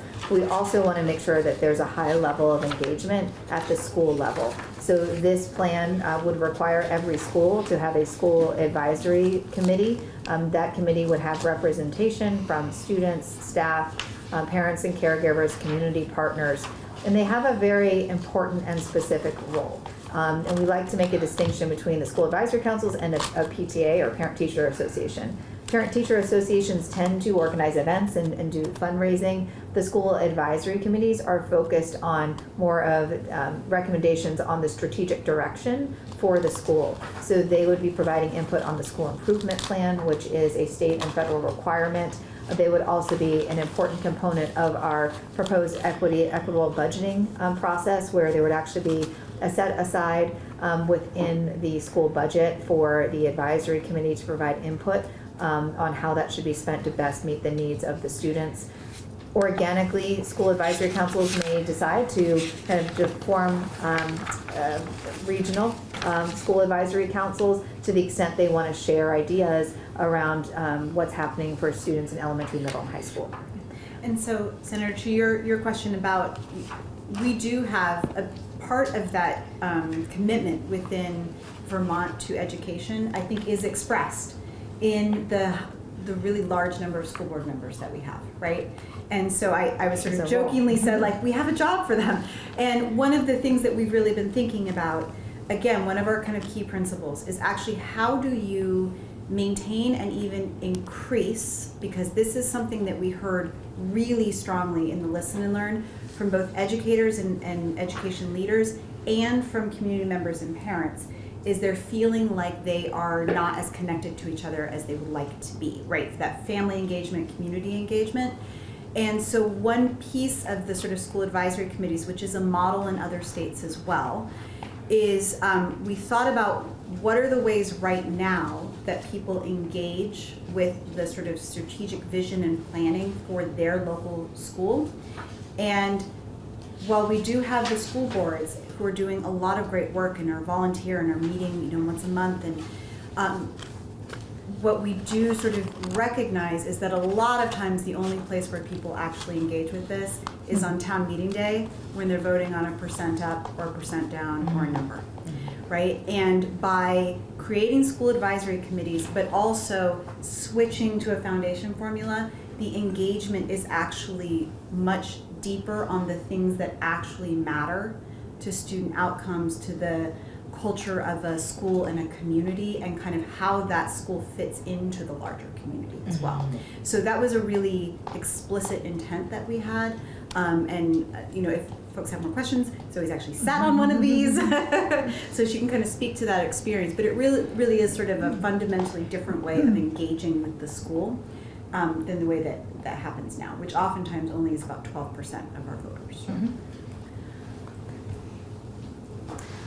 Okay, move into the proposal for the overall education ecosystem. And we know, I want to acknowledge that just the term school choice brings up a lot of questions and feelings, and so I think it's really important as we go through this plan that we're really clear around what we mean as we're walking through this proposal. This proposal is about strengthening our public education system. It looks different than how we currently administer education. So in this proposal, there would be no non-operating districts. There would be no setting of average tuition. The amount of the base and weight funding would be the same across public and approved school choice schools. In this model, as an operating district, similar to how we have now, there would be attendance zones drawn so that every student across the state would be assigned to a public school. And that's currently how it happens most places across our state. Sorry, I am actually really confused because I am not in the holy war about this issue. So I actually don't know what you mean by a school choice school. Yep. Okay, because is that not any school? That's a specific school you're talking about? Yeah. Type of school? So in the how we label this, I think will change, right? Yeah. So this current construct doesn't exactly exist, and this construct does not exist Okay. in our current framework. Okay. So what we're proposing is that the idea here is that you have a strong public school that is resourced well to provide a range of educational programming, and every student, because of where they live, has access to that and closest to them, and they would be assigned. We also know that a healthy system provides some options for students that might meet their interest. If they're very interested in engineering, for example, maybe there's a specialized program for Like a them. magnet school. So within Yes, in other this, states, it would be a magnet school. Okay. so within, Yes. yes, and in Vermont's tradition, there has been in parts of our state a real reliance on independent schools to provide education in grades 9 through 12. And Right. this proposal honors that, and those independent schools would apply to be a school of choice. If a public school would be interested, they would apply to be a school of choice. Okay. So And for the- example, in Burlington, right? Yes, You you have put two the magnet You have programs. magnet You have two programs. magnet programs. Yes, so we have 2 magnet programs, and now any student in Burlington, I believe, can go to any school in Assuming Burlington. there's space.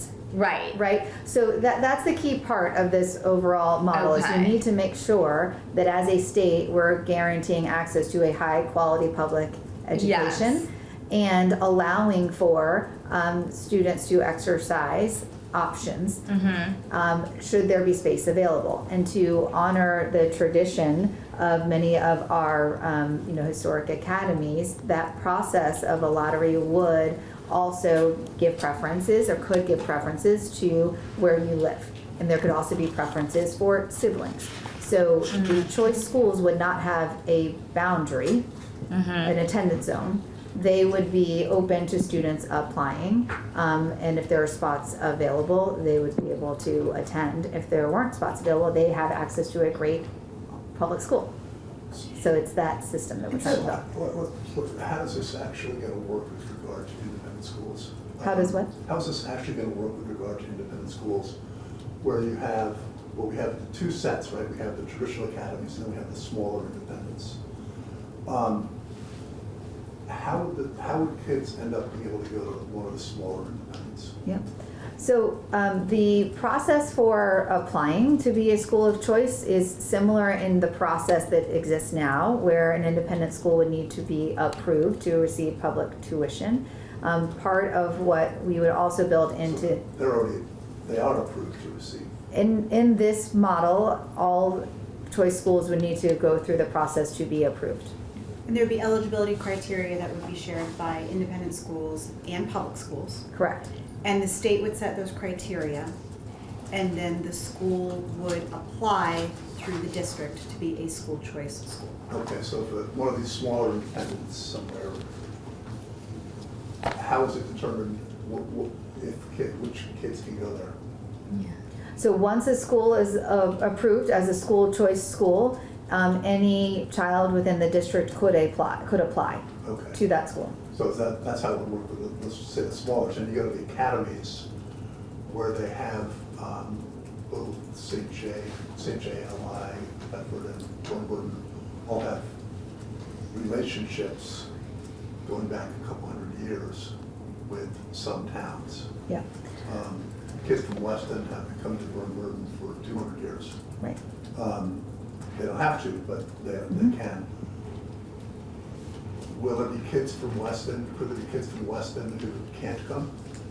So as part of the one application process, the school would define their lottery preferences. And so if there's been, as you're describing, an historic relationship with towns, there could be a preference in the lottery for those students because of where they live. And assuming spots are available, those students would be able to attend that school. Okay, so it's, okay, I think I understand what you're saying. This will take more exploration, but I understand what you're saying. So, I don't know which one of you was first, so. you want to ask- Rock, paper, scissors. The application to go to a school choice school, is that the lottery process? Yes. Or is that, Yeah. is there another? That's a lottery. process. Thank you. Who enters the lottery? I'm still. Students that would live in the district. So there's two Okay. parts of this process. Is one, identifying those schools that have been approved as school choice schools, and that would go through a process with the district. As part of that, you want to clarify what spots are, number of student seats or student stations Mhm. would be available for a school choice school. The intention about this is to really build a strong education ecosystem so that we have high quality public schools that every student can access with educational options that are aligned to their interest. But those may not appeal to every student. I mean, I imagine we're gonna maybe spend a whole day on this, or I don't know if I can. It's a big topic. It's a big topic, and I guess I'm trying to understand a scenario in which someone might put their child into a lottery and then they don't get accepted. Could they then pay for their child to go to that school? Yeah, so none of what we're describing changes how an independent school can accept private tuition. All we're Okay. describing is how are we gonna build a really high quality public education system that has guardrails and accountability to ensuring that public dollars are spent in a way that's going to really ensure academic and financial solvency. So, So being that it can be in the district, if you have a person applies and wins the lottery and they live in Alburg and they're gonna go to Middlebury because that's where their kid wanted to go, how are we, is it gonna be the parents' responsibility to get them there as far as transportation? So all of those questions are policy choices. So what we've talked about within the foundation formula is we have added additional assumptions around transportation. Currently, transportation is not required for public schools across the state of Vermont. Yeah, which I agree. And so we've heard that that's an equity consideration. And as we think about policy decisions around transportation, that's part of the reason we increased the amount. I will say that's kind of what we've called kind of a blunt estimate right now. There would need to be a lot more modeling done to actually understand what the cost would be if transportation were a guarantee for both your local public school and choice school. There would likely be some, transportation boundaries we need to think through. There's some complexity there, but that is a policy question around whether or not the state determines to provide transportation, which we do not require now. And I think you're keying in on something. There's things that the state is going to agree is sort of reasonable to support through the funding system, and then there may be choices that the district makes with its allocation of dollars that may, Yes. they might decide that they really want to prioritize, that they're driving kids all over their district. They might decide to prioritize other things, but that's going to be their sort of, this is how much money you're going to get. So we are always trying to peel off, like, what are the decisions that the state is making and prioritizing, and then what is the flexibility and decisions that a district might make. All the way down to the parent, actually. All the way down to the parent, that's right. So one more question about the smaller independents. Wouldn't there be a financial incentive for the district to deny any of these smaller independents getting the status because the dollars would go to that school rather than, again, we have a handful of smaller independents in my view are literally saving kids. And if you're in this model and the district is making the decisions about which schools can become certified to be a choice school, wouldn't the district have any inclination to not have any of those schools be certified? I don't know that I'd want to speculate on that. I think the key piece is that this model is assuming shared accountability, and there would be very clear criteria as part of that application process around the school being able to meet that.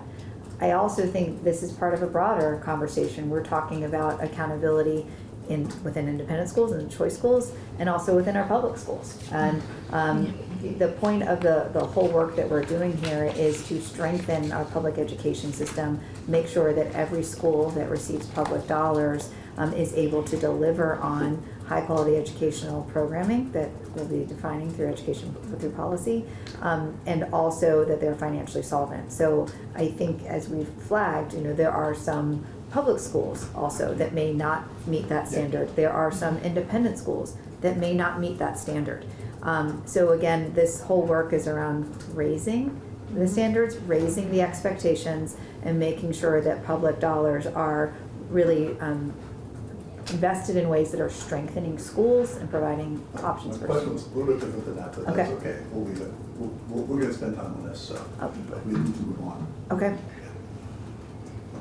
Just to make sure you take your time to get through things. Okay, so part of the exploration here is we've talked about the resources that are needed at the school level. We've talked about the scale that's needed within the regions and the central offices. We've noted that within the central offices, there'll be more access to expertise and additional staff resources. But we also think within the system, there will likely need to be specialized services. We've called out areas like special education and career and technical education, where we think there would be value in establishing education service agencies. And I'll allow Jill to kind of expand on how we're thinking about designing those in a way that's going to be in alignment with this overall system. Sure. So we're using the term education service agencies. In the state recently, we've been talking about BOCES. The Education Service Agency is an umbrella term, so we're trying to kind of think a little bit more broadly. So we do have Act 168 that was already passed, and we are sort of really considering that there would likely need to be sort of a revisiting and maybe amendments to that, because it was built to address a need within the current system. And so we're sort of contemplating how might an education service agency or a BOCES operate within this new structure. And so these are just some principles. And as Secretary Saunders has already pointed out, we've been thinking about those areas where this kind of structure might actually be able to strengthen the system. Again, it's all about strengthening the system itself at every level. So these are just some kind of key principles for us to think about as we're contemplating this. So the first is any education service agency should be aimed at building capacity in the education system to deliver on key services and support that cannot otherwise be met by districts or the AOE. So Act 168 was an acknowledgement that our small scale districts were not able to deliver on kind of regional services, right? Or services that could be more effectively delivered regionally.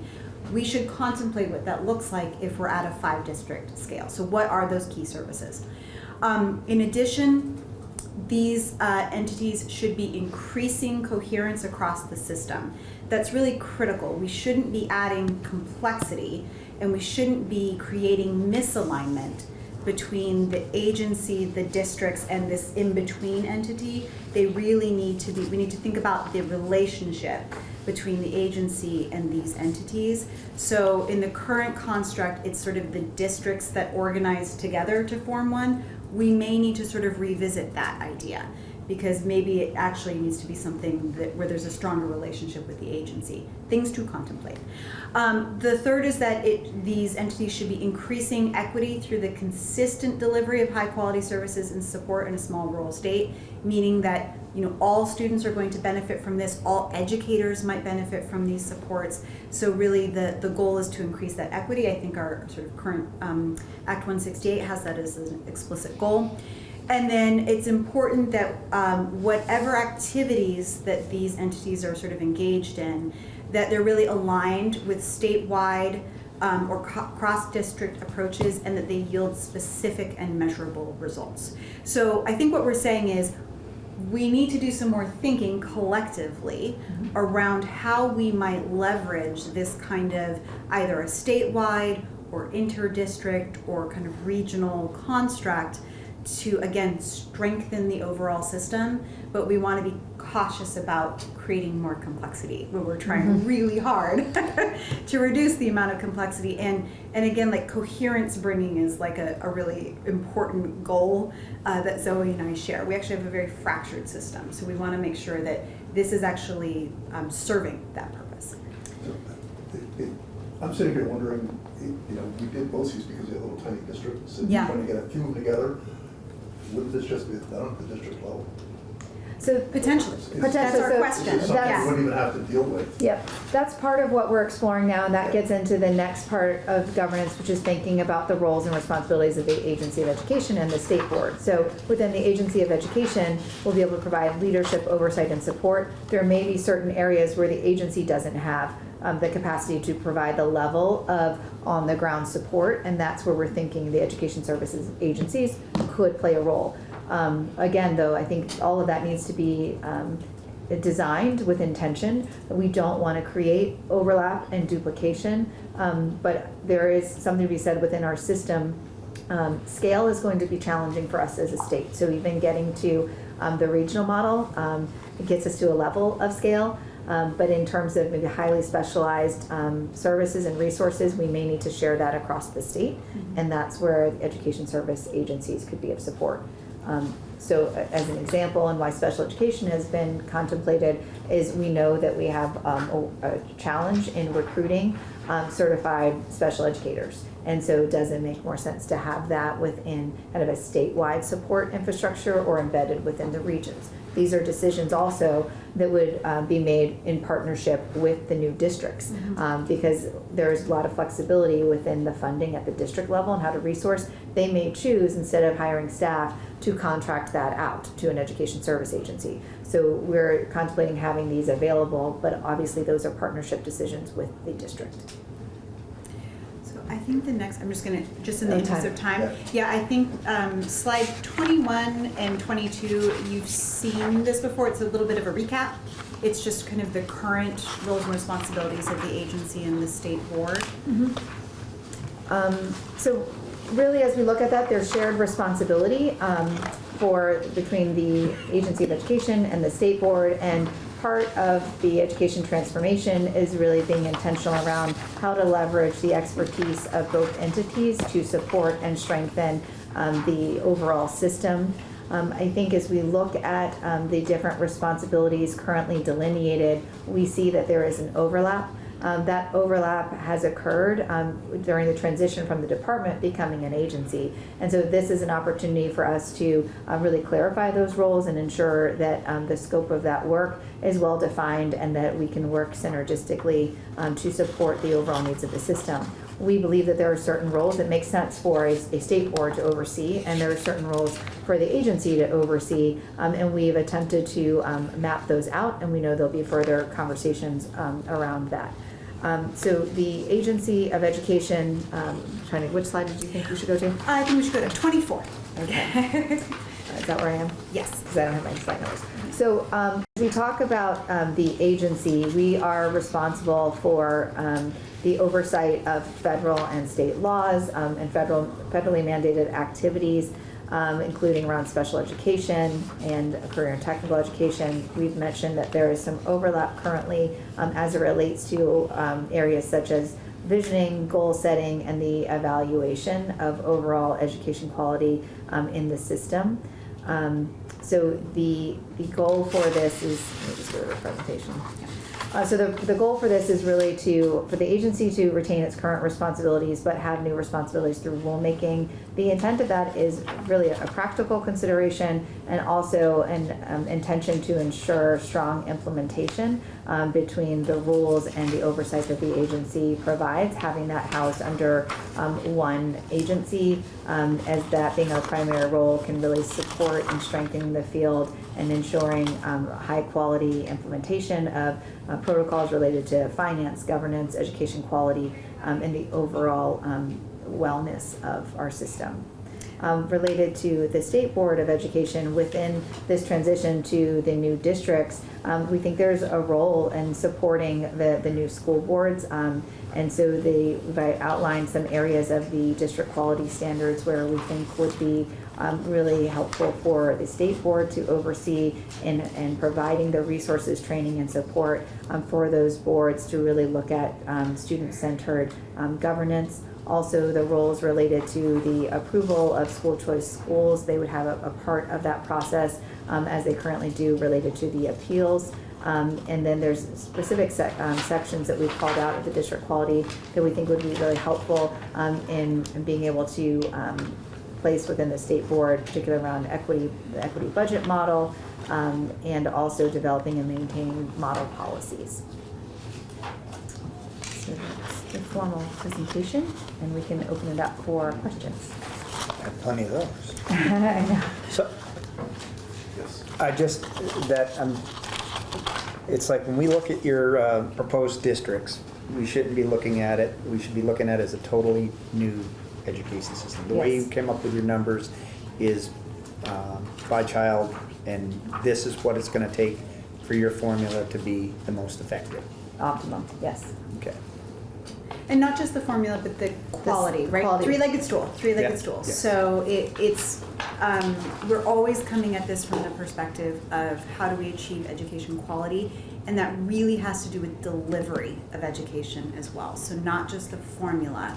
The formula is built for this system, but also we are contemplating in our proposal some changes in how education is delivered to be more effective and equitable across the state.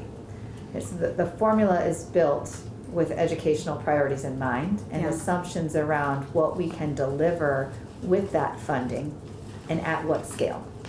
So these regions are proposed and are aligned to what we believe can be achievable with the funding proposed and at the level of quality that we would expect. I know you're ready to go. I've been waiting patiently. Yeah. Quiet for an hour. So the 5-district model has been out there for a couple weeks. So we've been receiving some criticism from constituents. One of the criticisms which I think needs to be aired out is we seem to have now backed into justifying the 5-district model. And I'm wondering if there was a thought put into if there were other models that had been reviewed that may have developed a different number of districts with a different criteria, you know, whether it's students, number of schools, which means advisory councils or advisory committees. How did you find the sweet spot? We really have to start offering some justification to our constituents on how you arrived there. Yeah, so it's evident that there's a lot of different ways to slice and dice this, right? And to think about different ways to draw the lines. I think it's really important to center that conversation around what we're trying to achieve. And within this construct, we are trying to optimize our system to ensure that dollars can be placed in areas that are going to have the biggest impact for our kids. And so with the scale, that allows us to increase teacher salaries. It allows us to have additional resources available to the superintendent to support their principal, to support their teachers. So any adjustments would adjust the modeling around what would be available in terms of our ability to deliver on those goals that we've identified. So I think next week would be helpful. We're going to bring in some examples around how you go about budgeting, because it's also a different way to think about budgeting and resourcing our system. We are working with some of the money committees and looking side by side, but it's really important. It's really not a side-by-side comparison. The resources are at different levels where they're needed the most. So instead of maybe housing a resource within the school, that might be at the district level now. And so the overall way that we budget is different, and with the intention of being able to maximize our resources effectively to deliver on what we heard was most important, which was getting services to students and supporting our teachers and doing more, right? We've talked about they're doing more than just providing instruction. They're doing a lot of the wraparound support.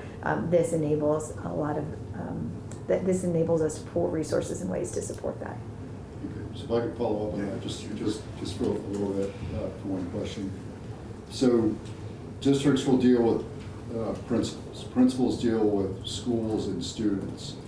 What's the optimal number for the number of schools that a district would have responsibility over? It's a different perspective, but it's got to be something that's somewhere in this process was had to be looked at. That okay, that number, whether it's Champlain Valley or what have you, that number's okay. We're comfortable. Like another column with numbers of schools would be like a good start to kind of show. Okay, so we're looking at these criteria, but here's another one with here's the number of principals that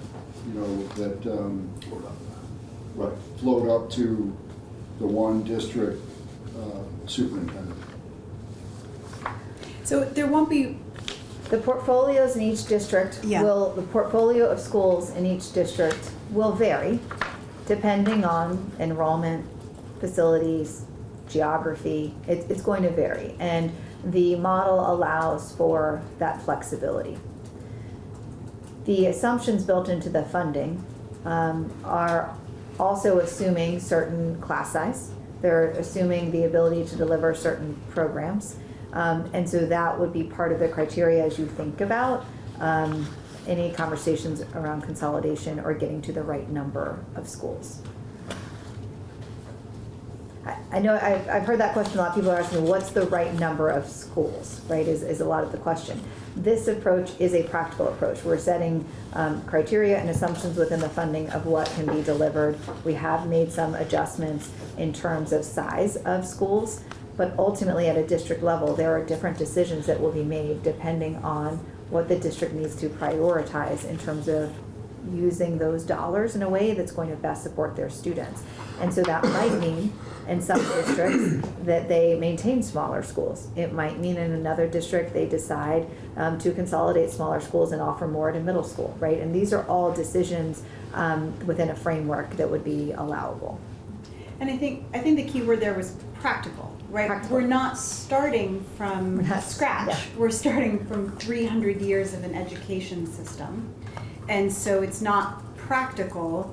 Like this was. We don't want to this should not be overly prescriptive because Yeah. we are transforming an education system that's been in existence for some time. We are going to build in quality standards to get us there, and there will be a transition. And then there's going to be some areas where it's just practical for that school to be a small school. It may not be practical to build a new facility, or it may not be practical for those students to get on a bus to go to another school because it's over an hour away, right?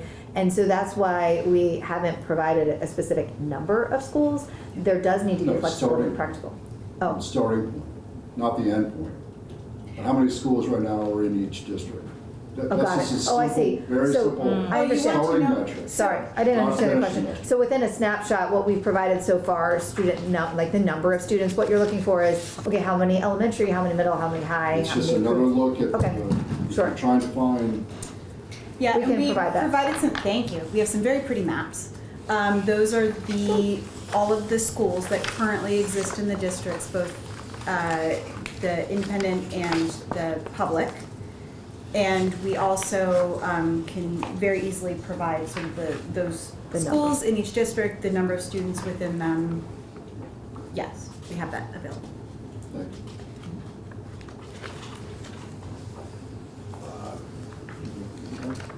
Put an order and then back. So I think and I think you've been kind of touching on this in what you've just discussed. I mean, my thoughts are around local governance and, you know, these smaller schools, whether they're practical or not practical. But that the concern that I have is who is making the decision as to whether or not a school is practical or impractical. And, you know, so for example, I'm looking at the southeast region and contemplating the, you know, the most populous areas: Springfield, White River Junction, Bellows Falls, Brattleboro, Dover, and school board members getting elected, you know, just by nature of the process, you know, getting elected from those areas because of the population density, and having those be the board members to decide whether or not a school in, you know, let's say, Wardsboro or Weston, I mean, you know, just picking places that are, you know, far, far away from these population centers. I'm just a little concerned as to those board members who may never even have visited those towns, making decisions as to whether or not a school is practical or impractical. And so I'm curious as to what type of guardrails may be contemplated in this process. Yeah. That's an excellent point, and guardrails will be important, and that's what we've heard on the ground.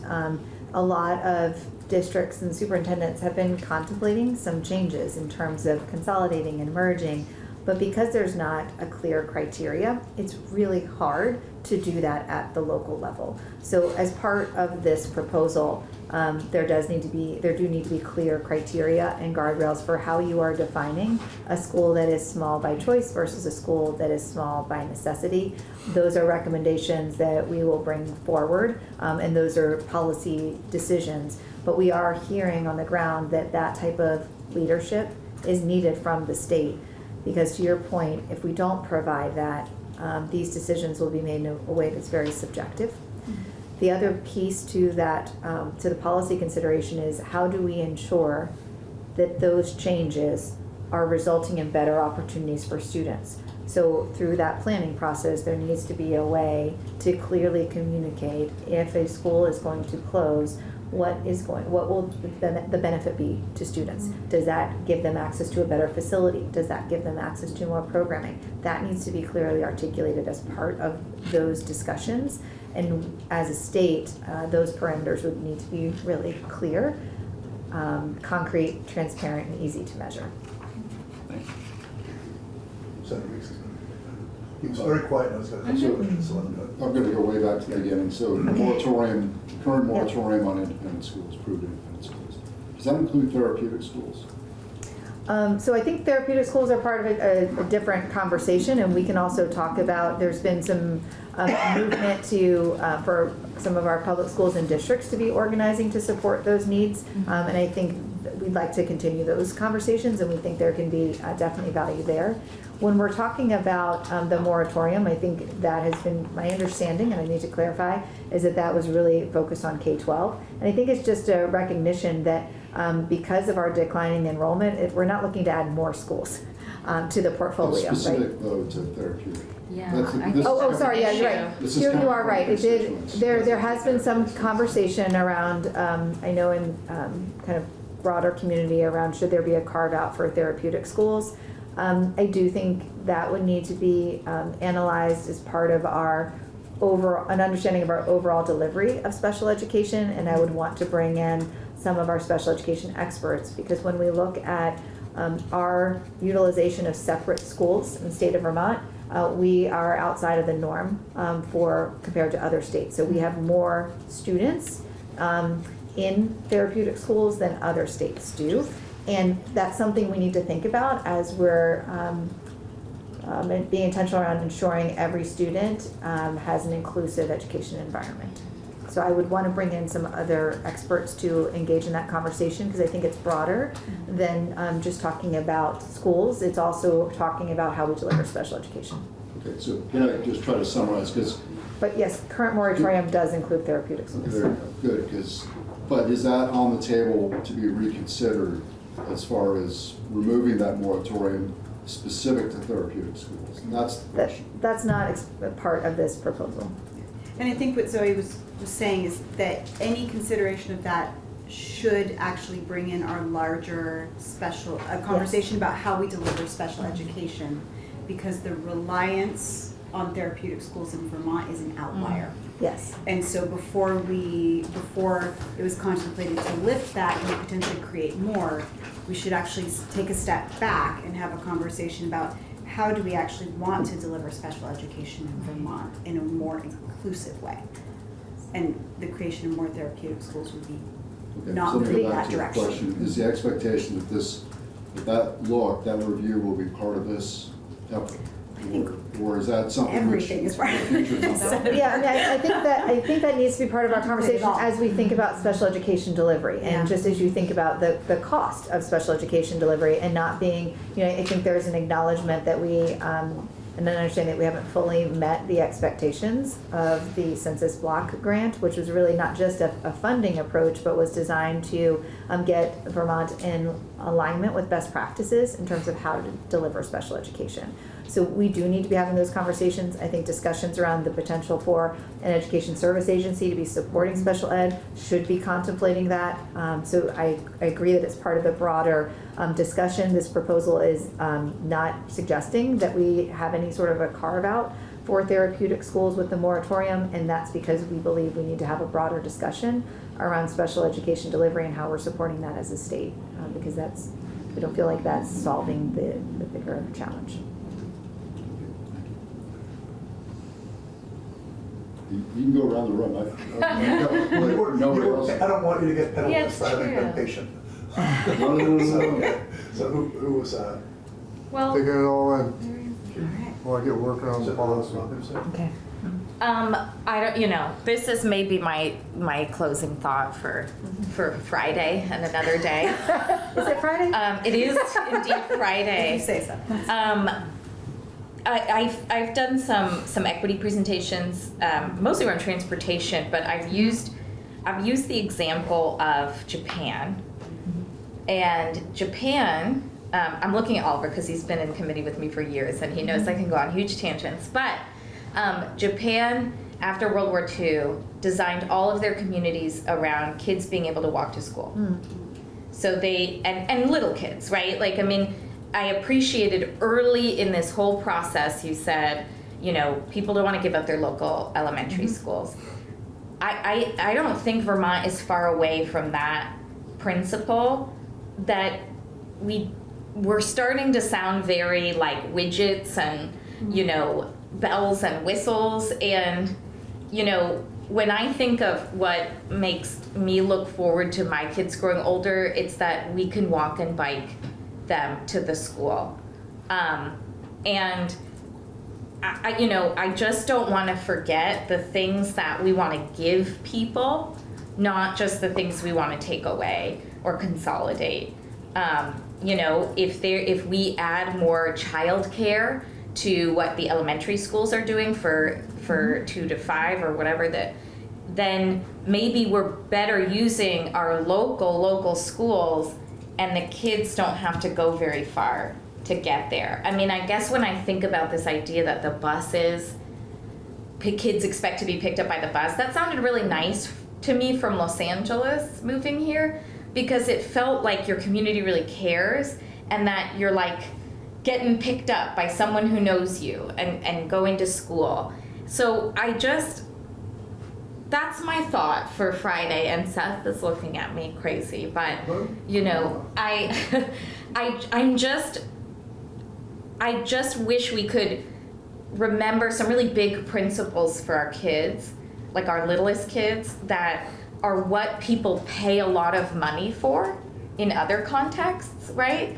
That we want all of our kids to have. If I can ask Senator Hinsdale to articulate, clarify if you meant, if there's this vision of walking to school, is that elementary, middle, high school? No, I guess I was vaguely saying like that actually in Japan it's little kids. There's a great show called Old Enough about kids walking to do errands in their little community. I just highly recommend it. But I mean, I guess when I say that, they then design the whole town. So a 3-year-old could walk across the town and come home and pick vegetables on the way and talk to a neighbor and run an errand and go to school. And that, like, just making a policy around how schools work changed the health and the well-being of their entire community. And I just don't want to lose track of, like, that's kind of what I always come back to. I end a lot of my presentations with pictures of little Japanese kids with backpacks, like, because I just think it's my favorite vision of society, honestly. So I guess that's my Friday afternoon comment, is little kids being able to, like, get around and be part of their community, and schools being a really big part of how you do that. This plan, I mean, just as part of the overall funding that has been modeled, Yes. is assuming that we're maintaining our similar portfolio of schools. And there are adjustments that have been made in that model to account for the additional cost for those schools. And so that is where there will be some local decision-making within the districts around those choices and what's going to be most important to those local communities, assuming they can meet the standards that are set up, right? Yeah, I think that's whole the other point. side of it too, is it, we do value small, like, local elementary schools, we do. We also have to ensure that those kids have the same opportunities as the kids, like my kids go to an elementary school that operates at scale. And when I look at all of the, What does that mean? they're at that 450 mark. Okay. Right? okay. And when I look at the opportunities that those kids get to have in a wonderful community school, and the programming opportunities that they get to have, then we want to just ensure that we preserve that value, but we also want to make sure that the school is offering the same standard and quality. Both of those things can happen. And my experience is very different with my kids being in a very small rural community. But there's different choices that are made in terms of how to staff and combine grade levels for classroom, and you make different choices. So there is flexibility within this framework to make choices so that you can prioritize a smaller elementary school. And that's what we're talking about, the delivery. The delivery Right, is the Yeah. delivery. There are choices to be made and ways to do this that can honor Right. that, but there have to be some changes in delivery. I guess I'm hoping you also say that the childcare piece going to full-time would be built into using more local space in a better way. So I think what you're referring to are the weights. So for the Chair's economic- trying to say. Oh, sorry. Sorry. We have to break, but Senator Rhodes has been very patient, so I want to. No, I'm gonna wait, because Question. Okay. you guys aren't gonna go anywhere. Well, they're So- coming, they're We'll be back. on Wednesday. So when Yes. you say it's a Yeah. policy decision, when we set the policy, you guys will be an asset. So they'll be back here on Wednesday for continuation. Thank you for coming. I just want to say that I know you're trying to improve educational quality in Vermont. I appreciate what you're trying to do. We have to figure out how to make it work, but thank you for leading us along the way. Giving us Okay. the concept. Take a, even though we're late, We we'll appreciate take the a- questions. We were- We really Even though do we're late, believe. we'll take a break until 3:40. We are live, Senate Education Committee on February 7th at 3:40 in the afternoon. Last witnesses for the day. VSAC, Vermont State Assistance Corporation. I think this is really just a touching base. We have Scott Giles. Giles. The president, and Patrick Leduc. Leduc, yes, which is vice president and chief operating officer. So having just done that, though, we'll end up having you reintroduce yourselves. But anyway, so over here in that chair is Senator Ron Hinsdale, and next to her is Senator Hashim at the back, and then Dave Weeks, Rutland County. Good to see you, sir. See you. Seth Baumgart's Bennington Senate District. Been a while. I saw you wearing a different hat. Terry Williams, Rutland District. Good to see you, sir. Steve Heffernan, Addison County District. Good to see you. Kind of introduction, but go ahead. Nader Hashim, Wyndham County. Nice to meet you. Not Or see you again. again. And then fully for the record, My name is Scott Giles. I'm the president and CEO of the Vermont Student Assistance Corporation. And Patrick Luke, I'm the Chief Operating Officer of Vermont Student Assistance. so I think we're here just for our annual touch and base. yeah, and what I, just mindful of the day and the hour, what I thought I would do is just a couple of brief highlights. I can touch on our budget request if you would like me to do that now, or we can do that at another time. Well, before we're done, Just touch on it. So set us up a little bit and then touch on it. That sounds great. So, and then in addition to that, what I'd like to do is kind of touch on a couple of what are either new things or highlight a couple of significant things we've been working on over the course of the last several years. One of which we worked closely with this committee last year on. So for just the kind of the brief reminder, I think all of you know VSAC, but I'm always struck by the fact that people know us based on the program they touched or participated in. We were created back in 1965, so this year is our 60th anniversary as a public nonprofit corporation and instrumentality of the state. And if you were to ask the individuals that were involved in creating us, Governor Hoff and the legislature, what their goal at the time was, it was creating a college access organization, an organization whose focus predominantly was on helping students, first generation and low income students, students for whom these doors were closed, access traditional higher education. We learned through the years that just making financial resources available didn't open those doors as widely as we would like. So we began participating in really two federal programs at the time that allow us to provide career and education counseling to middle school and high school students, as well as a program that is targeted towards adults. And then through the years, in addition to administering the state grant program, we launched a supplemental student loan program, which I can talk about, though it won't be the focus of my testimony today.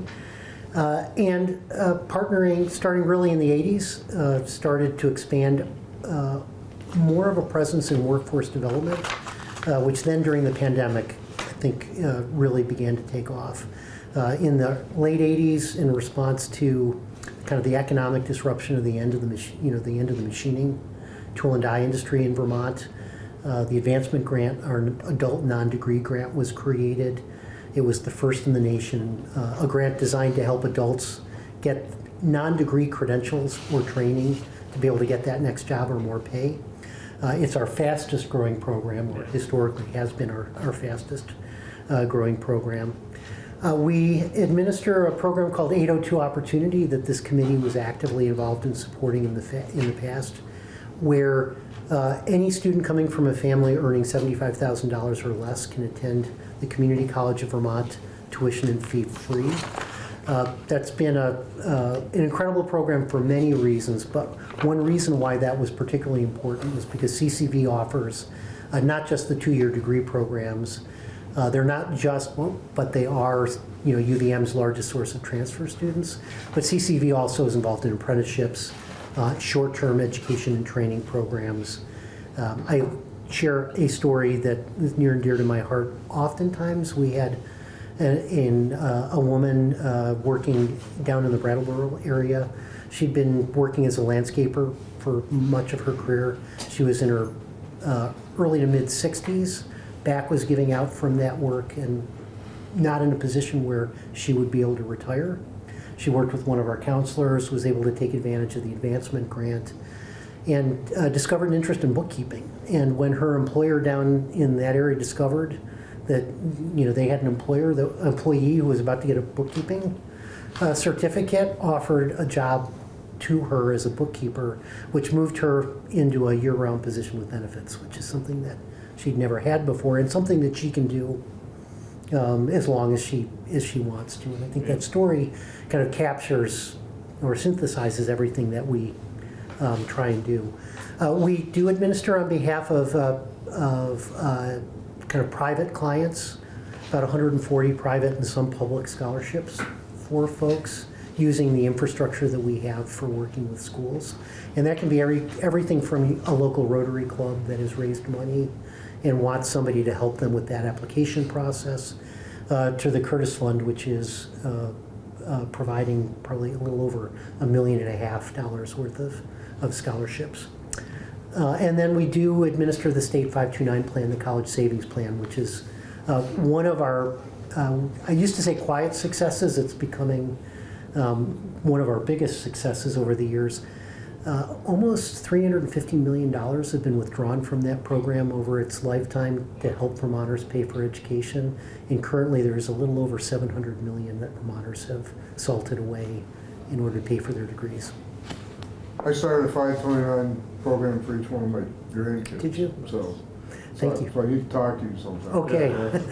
And we've got some exciting news coming later in the year Good. about that program.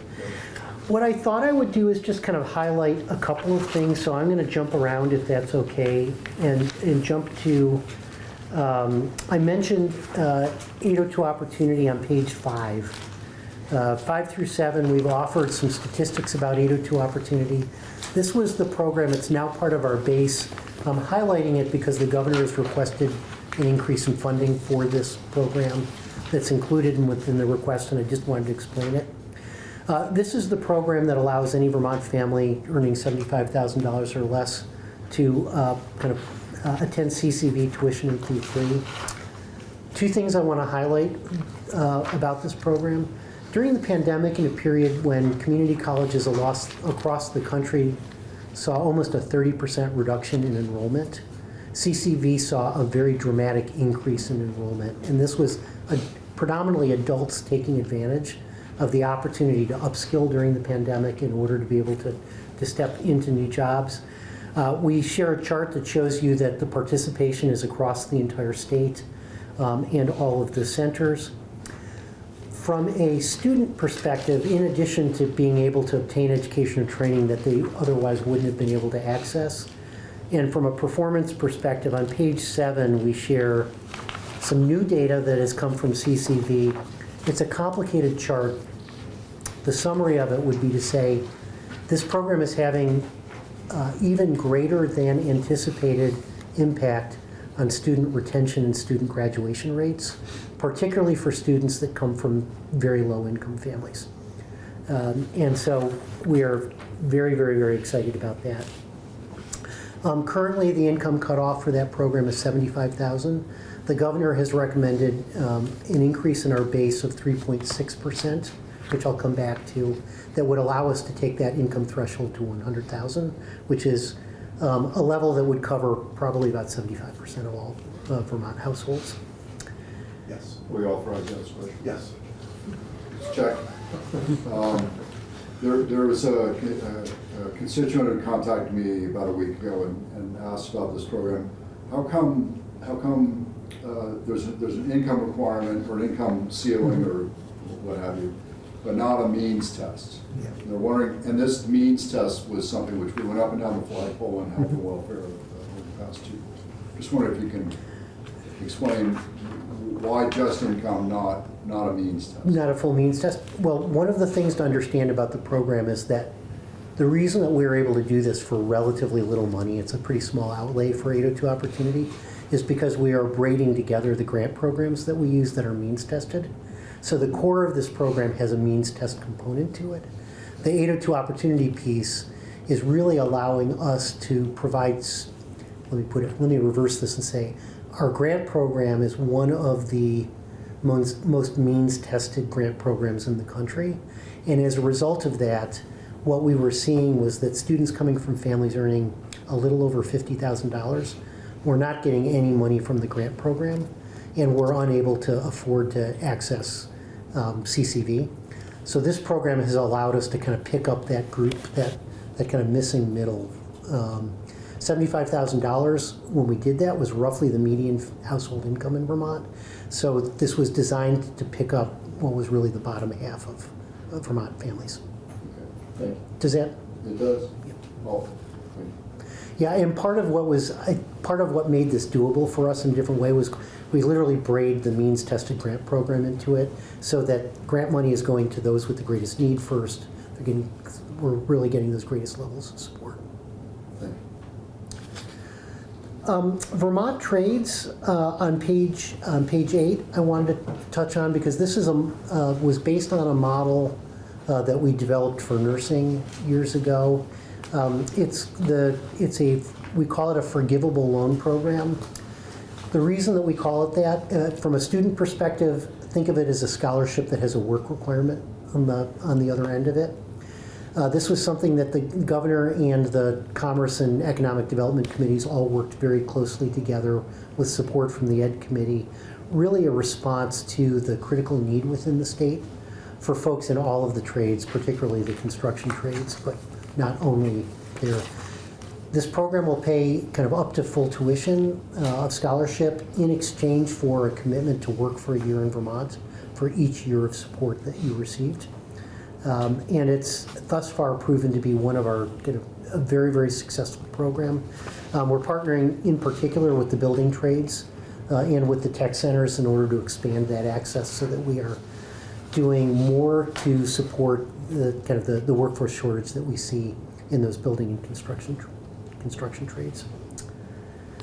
On page 9, and stop me with questions at any point, I did want to highlight something.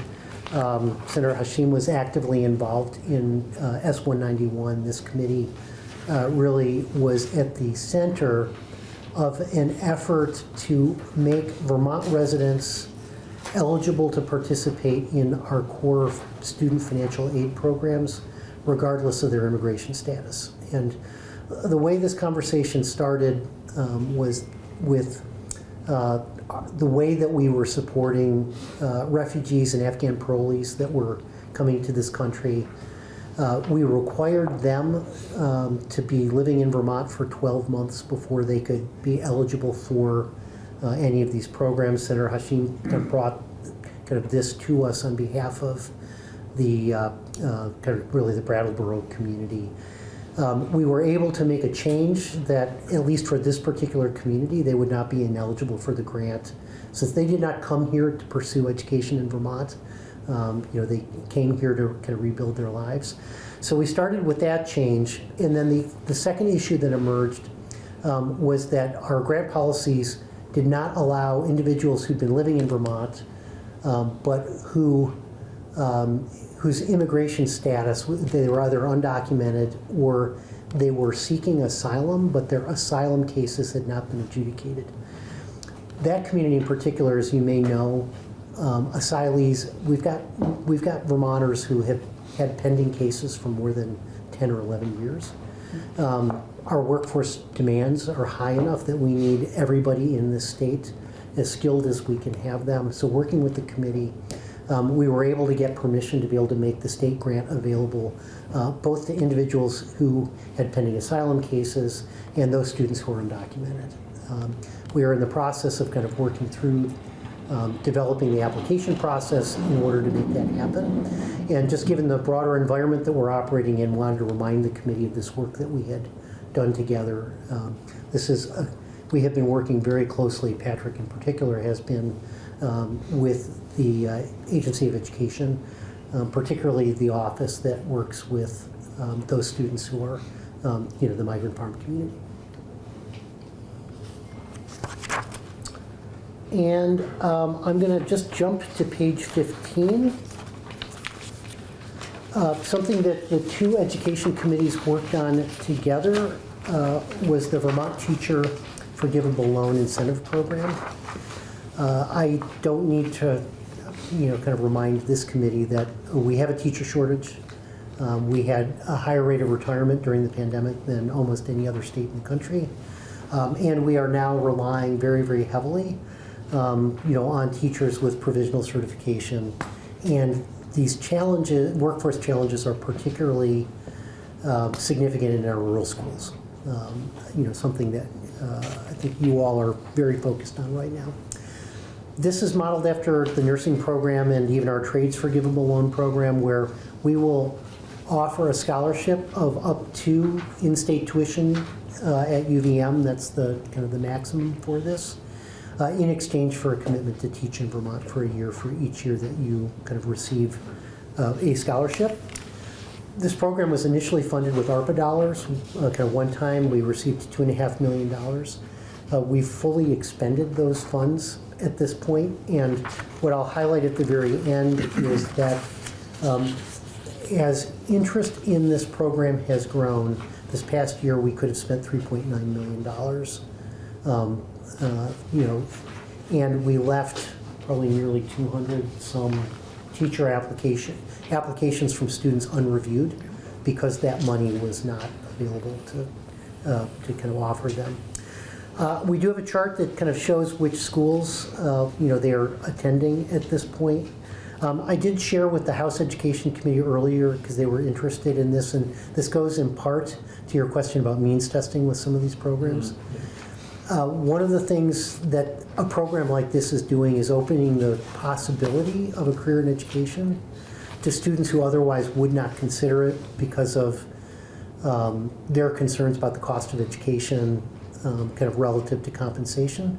So even though this program is not means tested and there's not an income threshold for it, 46% of the students that received scholarships this past year were Pell Grant eligible students. The Pell Grant is the low income financial aid grant that the federal government offers. So these are students coming from some of our, the families that are struggling the most. And as we talk to them anecdotally, it's life-changing for them to have access to these resources. And their commitment is to give back to our community as educators once they graduate. So we're excited about that. I'm going to highlight one other program that is on page 17, the Vermont Mental Health Professional Forgivable Loan Incentive Program. It's very similar to the teacher program. This was funded with $1 million of at that time, kind of ARPA dollars that were one time. We've fully expended those dollars, and we are highlighting the importance of this program. As this committee knows, as well as anyone, the mental health challenges that our students are facing are some of the biggest challenges our school districts can struggle with. We have this problem adults. We see this in the workforce. We see this with our own team at different times. And finding a qualified professional is a challenge in Vermont right now. This program has, allowed us to support, nearly 100, kind of future mental health counselors. It is, because licensure requires a master's degree, this money is going towards students who are pursuing graduate degrees. It will no longer be available next year unless it's funded, so we're highlighting it for the committee's consideration. On page 19, all I wanted to just remind everybody, as we were talking about the military and the Guard, is that we do administer the Guard programs for them. It's a very, very close working relationship over time, and I know that General Knight and others will be in to talk about that program. So let me just kind of pause there and see if there are any questions that I can answer, and then I'll just touch on the budget very briefly and give you your time back. So as you, on the debt forgiveness ones and that, or the loan forgiveness, VSAC writes the loan, correct? So yes, we enter, if we were going to award you one of these scholarships, you would sign a promissory note. And then when that gets forgiven, that basically the government pays. We're not making the loan, so we're actually giving the money. It's state appropriated dollars up front, so we give it to you as in the form of a loan. You'd have signed a promissory note. Mm-hmm. If you work for a year, then you have no obligation to pay that back. If you fail to fulfill your work obligation, which would mean you don't work in Vermont, in whatever the profession, you get a job somewhere else, then it converts into a loan, and then we would collect that money back from you, and then it would be available then to. And then there's so VSAC makes their money on processing. We are actually not making any money on that. Okay, great. I should have mentioned. Yeah. I should mention one piece that we sometimes take for granted. So VSAC has the authority with the state funds that are appropriated to us to draw up to 7% for the administration of those programs. We have not needed to draw any of that money probably for the last decade. The source of that revenue is that we have a supplemental student loan program not funded by the state. We borrow money in the tax-exempt bond market. We're allowed to keep 2% of the interest that we charge on those loans. And that interest can be used for the servicing of those loans or the administration of any of our programs. And we're able to use that revenue essentially to cover the cost of administering all of the state-funded programs.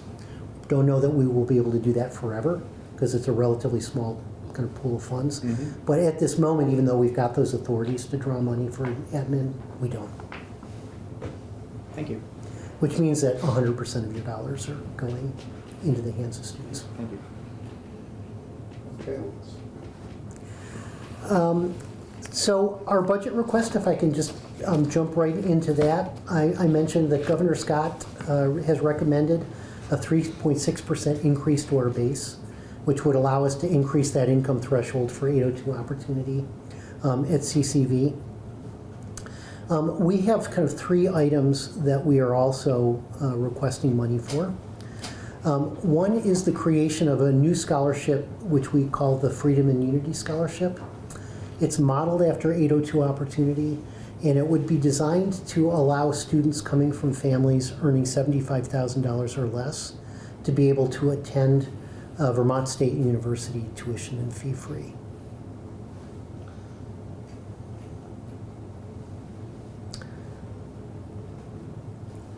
How much is that request? How much goes with that? I'm sorry? How much? It'd be 5.2 million. Okay.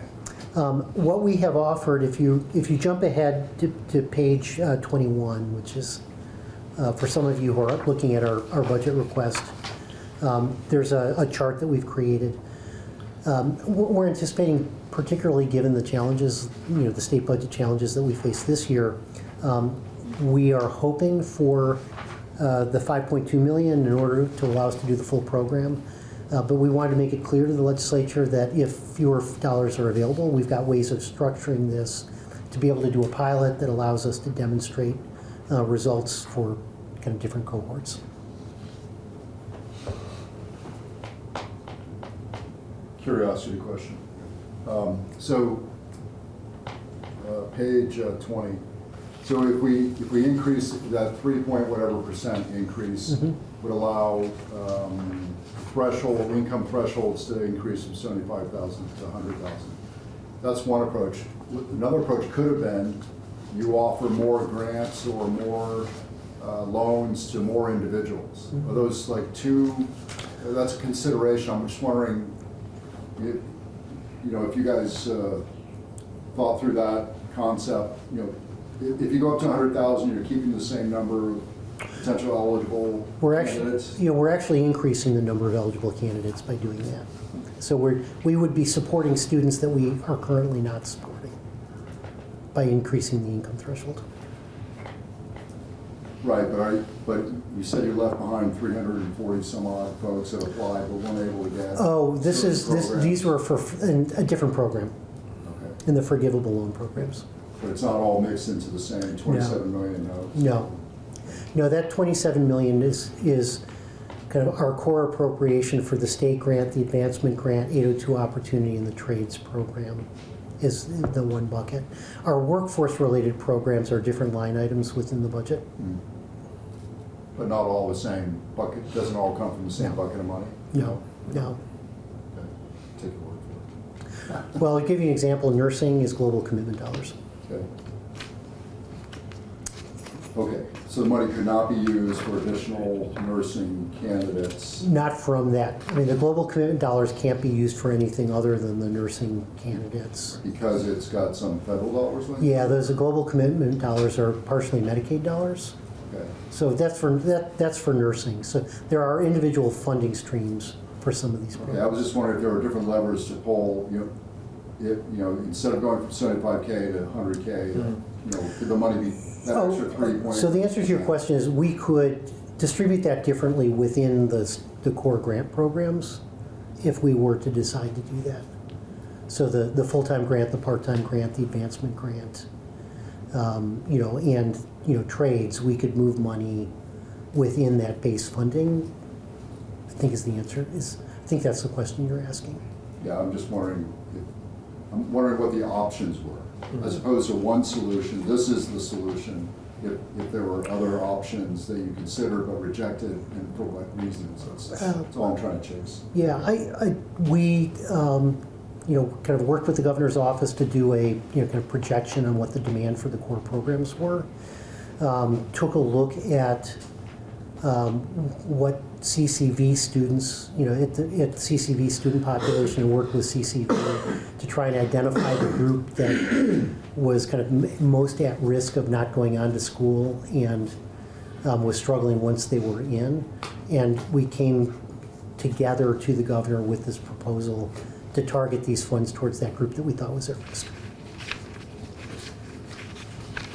Can you, before I just, one thing we're doing is collecting memos as we, because at some point we'll make some recommendations to the appropriations committees. Can you send us a memo, can be just a page, page and a half, just a little bit about the rationale for the budget cuts? I'd be very happy. What they are and what the rationale. Yep. Thank you. So, yeah. Mine is more information question here, or a why question. Education is so important to, you know, all of us.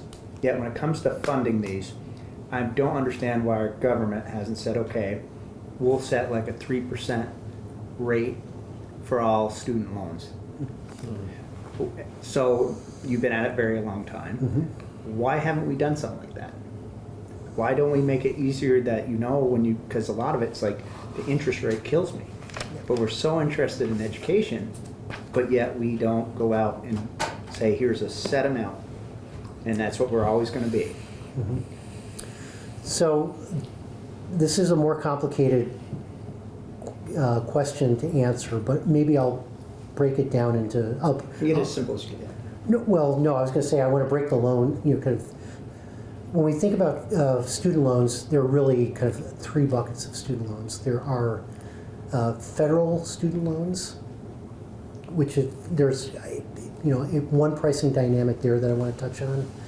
There are the student loans that are made by an organization like VSAC, and then there are the student loans that are made by Sallie Mae, SoFi, commercial banks.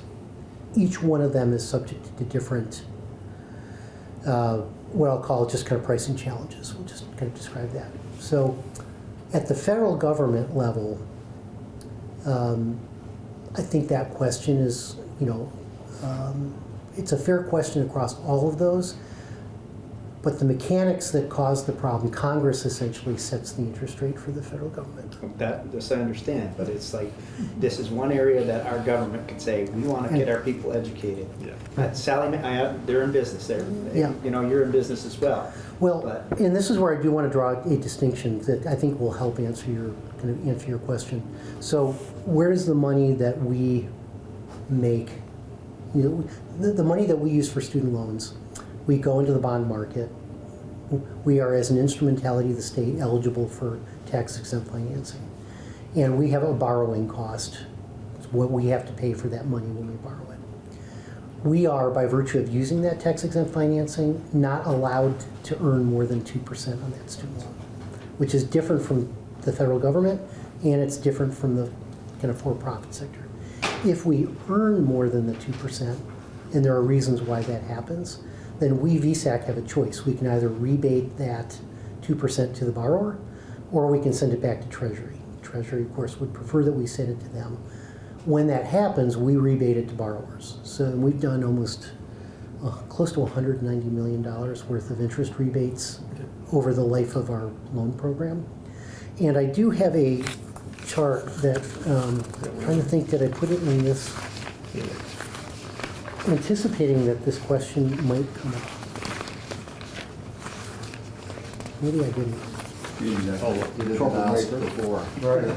No, well, I'll tell you. Page 38, Scott. Page 38. It's a different version of kind of what is happening in the student loan market, and then I can go back and talk about the federal of the federal government side. The federal government makes 85% of all the student loans that are out there. And the parent loan is a little over 9%, or closer to 9.5%, and it's a source of a huge amount of revenue that is offsetting other expenses at the federal level. If you look at chart 38, I just kind of wanted to show the role the nonprofits play on the student loan side. And this is kind of where we're naming names. If you had seen this chart last year, our low end of our rate would have been the lowest in this group. And even our current rate is lower than the federal government's rate at this point. But what we've come to realize, in part, the role the nonprofits have played has been driving that low end rate down. What we weren't collectively as a community paying enough attention to is what was happening on the high end of those rates for borrowers. So the for-profit sector was kind of chasing our rates down on the low end side. We call it the teaser rate. And you and I are all trained to look for the lowest rate. The challenge we have on the student loan side, and Patrick can speak to this really articulately, is I don't know if you remember, I remember the first time I applied for a mortgage. I was so great. I went back doing a presentation for staff on this point. I was so grateful when somebody approved me that first time around that I didn't bother shopping around to see. I looked in the beginning, right? I picked who I was going to work with based on that low rate.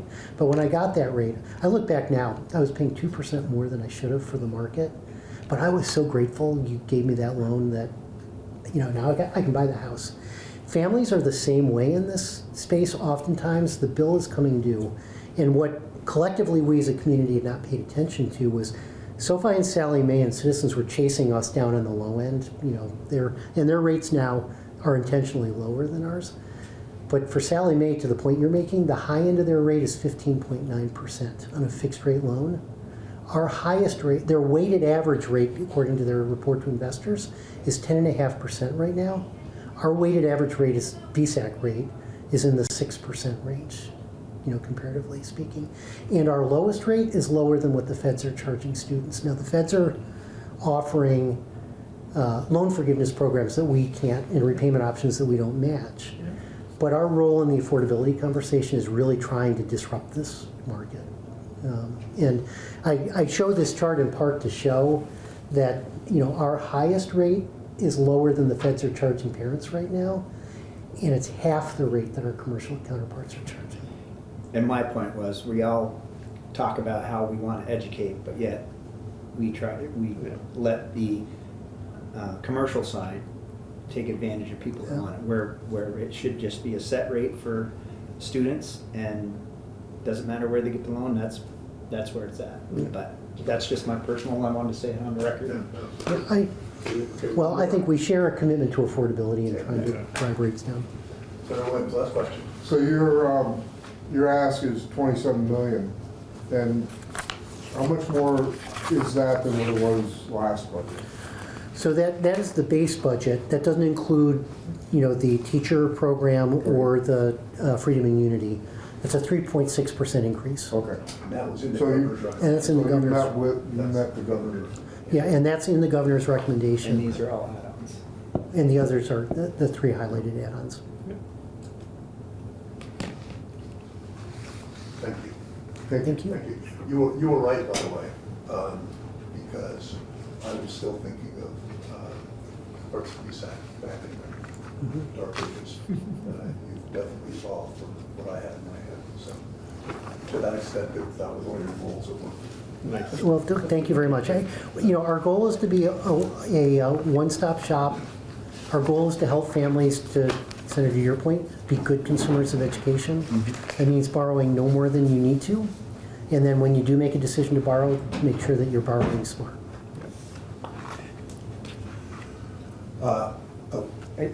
Your criteria to when you apply for the loan, is it stricter, do you think, than like Sallie Mae and one of the other, or do you think they're all equal?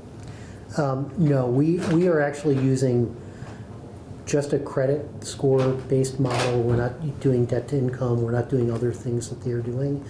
And the information that we see from investors suggests that their credit pool is maybe better than ours. Why does that matter? Because those high rates are going to those families that are most vulnerable. Yeah. And exactly. the reason that we don't do that is because those high rates go to the families that are most vulnerable.